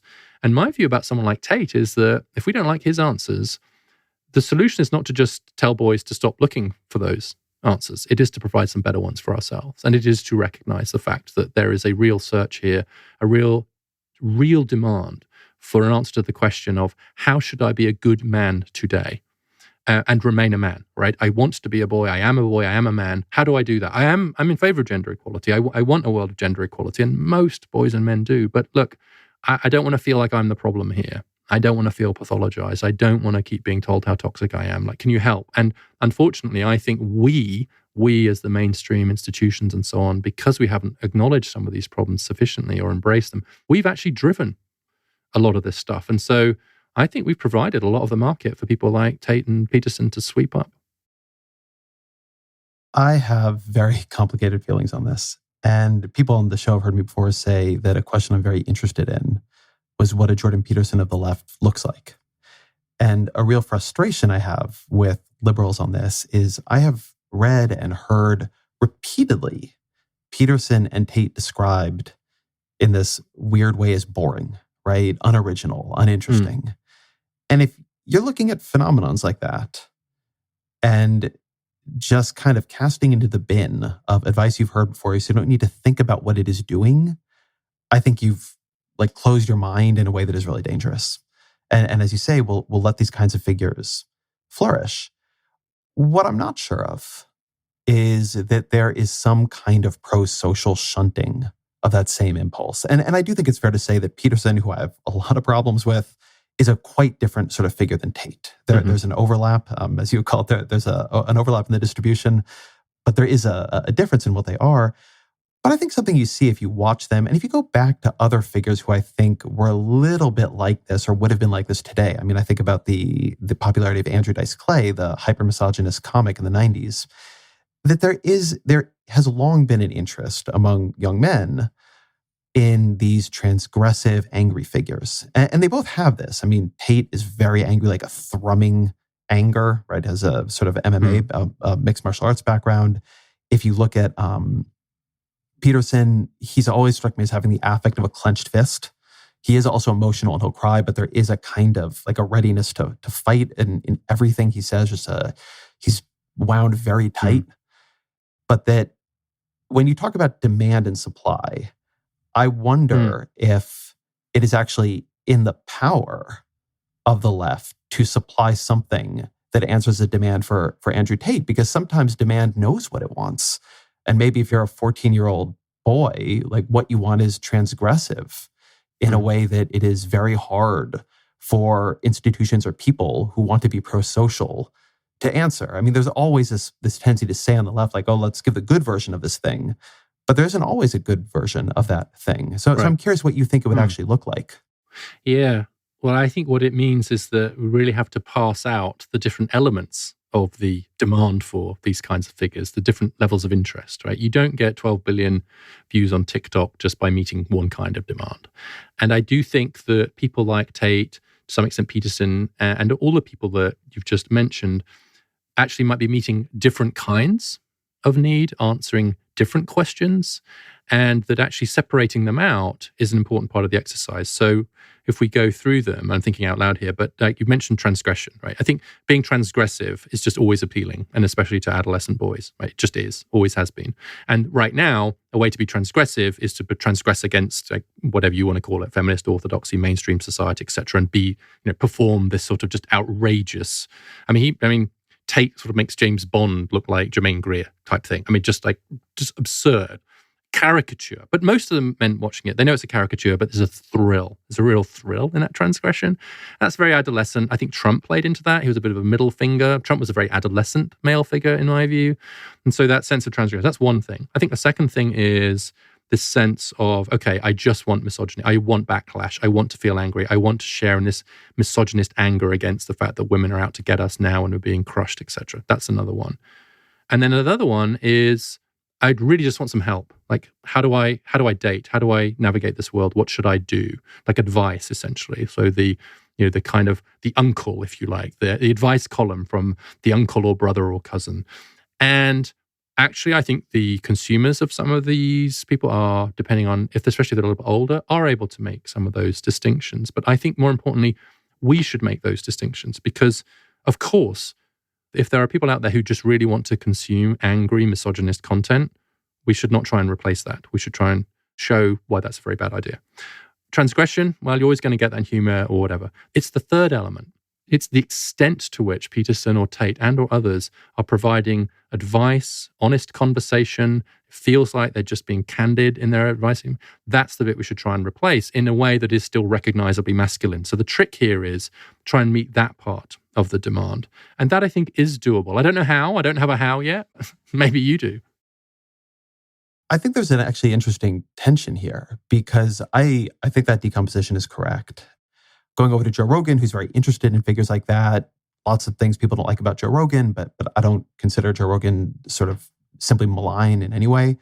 But is, again, if you listen to him, particularly back in the day when he built his audience, it's a lot of comedians. It's a bit transgressive.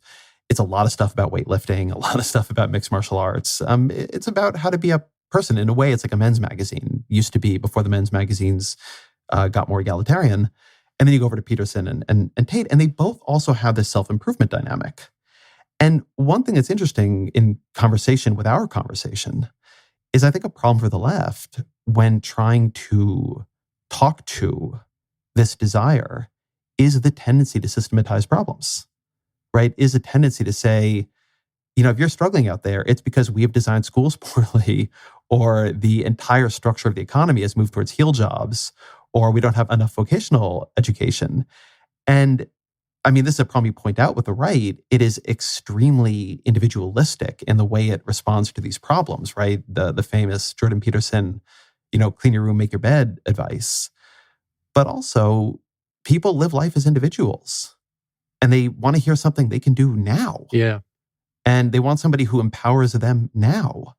And one of my observations, I think there's a turn against self-help language on the left. I don't think it's true everywhere. I can think of counterexamples here, particularly for women. But I do think there is, in general, a kind of pushing against the individualization of problems, this kind of pull yourself up by your bootstraps. But if you give up on that, I think you also give up on a very deep human yearning. And so, funnily enough, I think the kind of figure you would need to answer the problem you're talking about is also a figure who is somehow very, very different than the systematic analysis that runs through your book. Yeah, that's so interesting. I mean, what I think is there's maybe some middle ground here, and it's where actually I've found myself moving, honestly. Since writing a book that's pretty wonky, right, deliberately so, I think what you're alluding to is that there is a cultural problem here too, which I think sits between this idea of like, oh, here's the public policy, here's the system, let's fix the schools so they're better for boys, and make your bed at the individual level, which is the sort of Petersonian thing. And that intermediary is culture. It's the relationships between people. It's the way that boys learn to become men. It's the institutions, not just in the sense of like an institution, like a school delivering products, but like the culture, the people around you, the people you see, the people you interact with. And what I think now is that the cultural requirement to actually just have a straightforward conversation and to some extent not only tell but show a way of being masculine in a modern world. And again, it's uncomfortable to think about. I think that's important because kids especially and young people believe their eyes much more than their ears. And so they do need to see it and hear it and to try and fill that space in a way that I think is lacking in a little bit in our institutions. And so one of the reasons, for example, why I care about the lack of male teachers in schools is not just because of the studies showing that boys will get better grades. It is because when you don't have male teachers in schools, you don't have male coaches in schools. And you don't have men around the boys for the boys to see and just see how they're being. I think about my own English teacher, who was a Korean War veteran and managed to get a bunch of 16-year-old working class boys to be tearful over 17th century love poetry.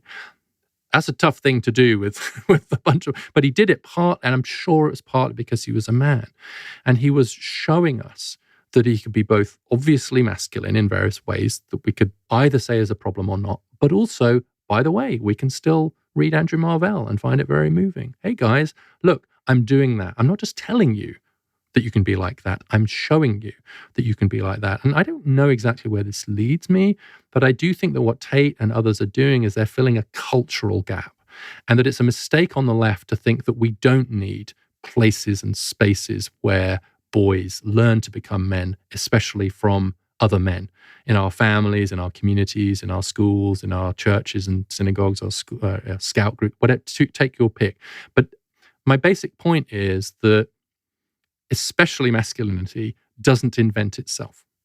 And so if we think it does need to be to some extent created, then we need to do some of the creating and not leave that to the people who are online. That's the vacuum that I think Tate and other figures fill, because like you can consume the Tate content that's the most horrible misogynist stuff, but if you watch a lot of it, and I've watched a lot of it now, there's some really good stuff in there. And I'm afraid even to say that out loud, because it's like, what? Andrew Tate said something good? And the answer is, yeah. Like an example, someone called into a show he was doing and says, I'm very short and I know that women prefer tall men. What should I do? Right? And what Tate basically said was, look, mate, you gotta deal the cards you're dealt. Like, get yourself in good shape, get yourself sorted out, try and dress, but whatever. He just said, that's just the way it is. He didn't whinge. He didn't say, and most importantly, he didn't start blaming women for preferring taller men. He just said, that's the way it is. Let me help you make the best of it. And I watched that clip and thought, that's pretty good, actually. And so why is it only Tate right now that's having those conversations? And I don't think we should necessarily try and replace it on the internet. But instead, where it leads me to think is, more male teachers, please. More male scout leaders, please. More men in our churches, please. More men in our communities. Again, to quote the Chetty work, more fathers in our neighborhoods, please. More men in roles where they can help boys to become boys without just, there isn't a curriculum for masculinity. It's a culturally learned behavior. And I just think we've backed off that task too much. I think it's a great place to end. Always our final question. What are 3 books you would recommend to the audience? Can I cheat and do one as a paper rather than as a book? You can. I always love a good paper. I know you do. Of all people I could say that to, it's probably you, Ezra. But one paper I just kept turning back to over and over again is a paper. It's in the Journal of Economic Perspectives, and it's called The Tenuous Attachments of Working Class Men. And it's by Catherine Eden, Tim Nelson, Andrew Cherlin, and others. And it looks at the way in which some of the core anchors of male identity around work and family and community and religious communities have just atrophied in 4 different cities. It's just one of the best pieces of qualitative work that I've seen in this space. And I found myself going back to it over and over again. It's splendid work. I hope they will turn it into a book. I think they could call it The Haphazard Self, which is the way they refer to what men are doing now. I think it would be a great book. The second book I'd recommend, which really gets at both the educational and labor market stuff, but actually more from looking at women, I think you learn about men, is Claudia Goldin's book, Career and Family, which, as I said, I think Goldin is just absolutely the best in the business when it comes to looking at gender and education and the labor market. And she does it looking at women. I actually talked to her at one point and I said, can I talk to you about men? And she said, I don't know anything about men. I only do women. But actually, because she's talking about family and more generally about these institutions, I actually sort of read Goldin's book and learned a lot about the other side of it that she claimed not to know anything about. And the third book I got a huge amount out of was a book by Anna Machin, who's an anthropologist, I think maybe an evolutionary anthropologist at the University of Oxford. And her book, maybe you'll know it actually, Ezra, it's called The Life of Dad, The Making of a Modern Father. It's a few years old now, but it's just a terrific book, and it looks at the way in which kind of fatherhood kind of came into being as a result of some of the changes in our evolutionary history, and makes, I think, just a very strong, progressive, and humane case for the importance of fathers in the modern world. And Richard Reeves, your book is Of Boys and Men. Thank you very much. Thank you, Ezra.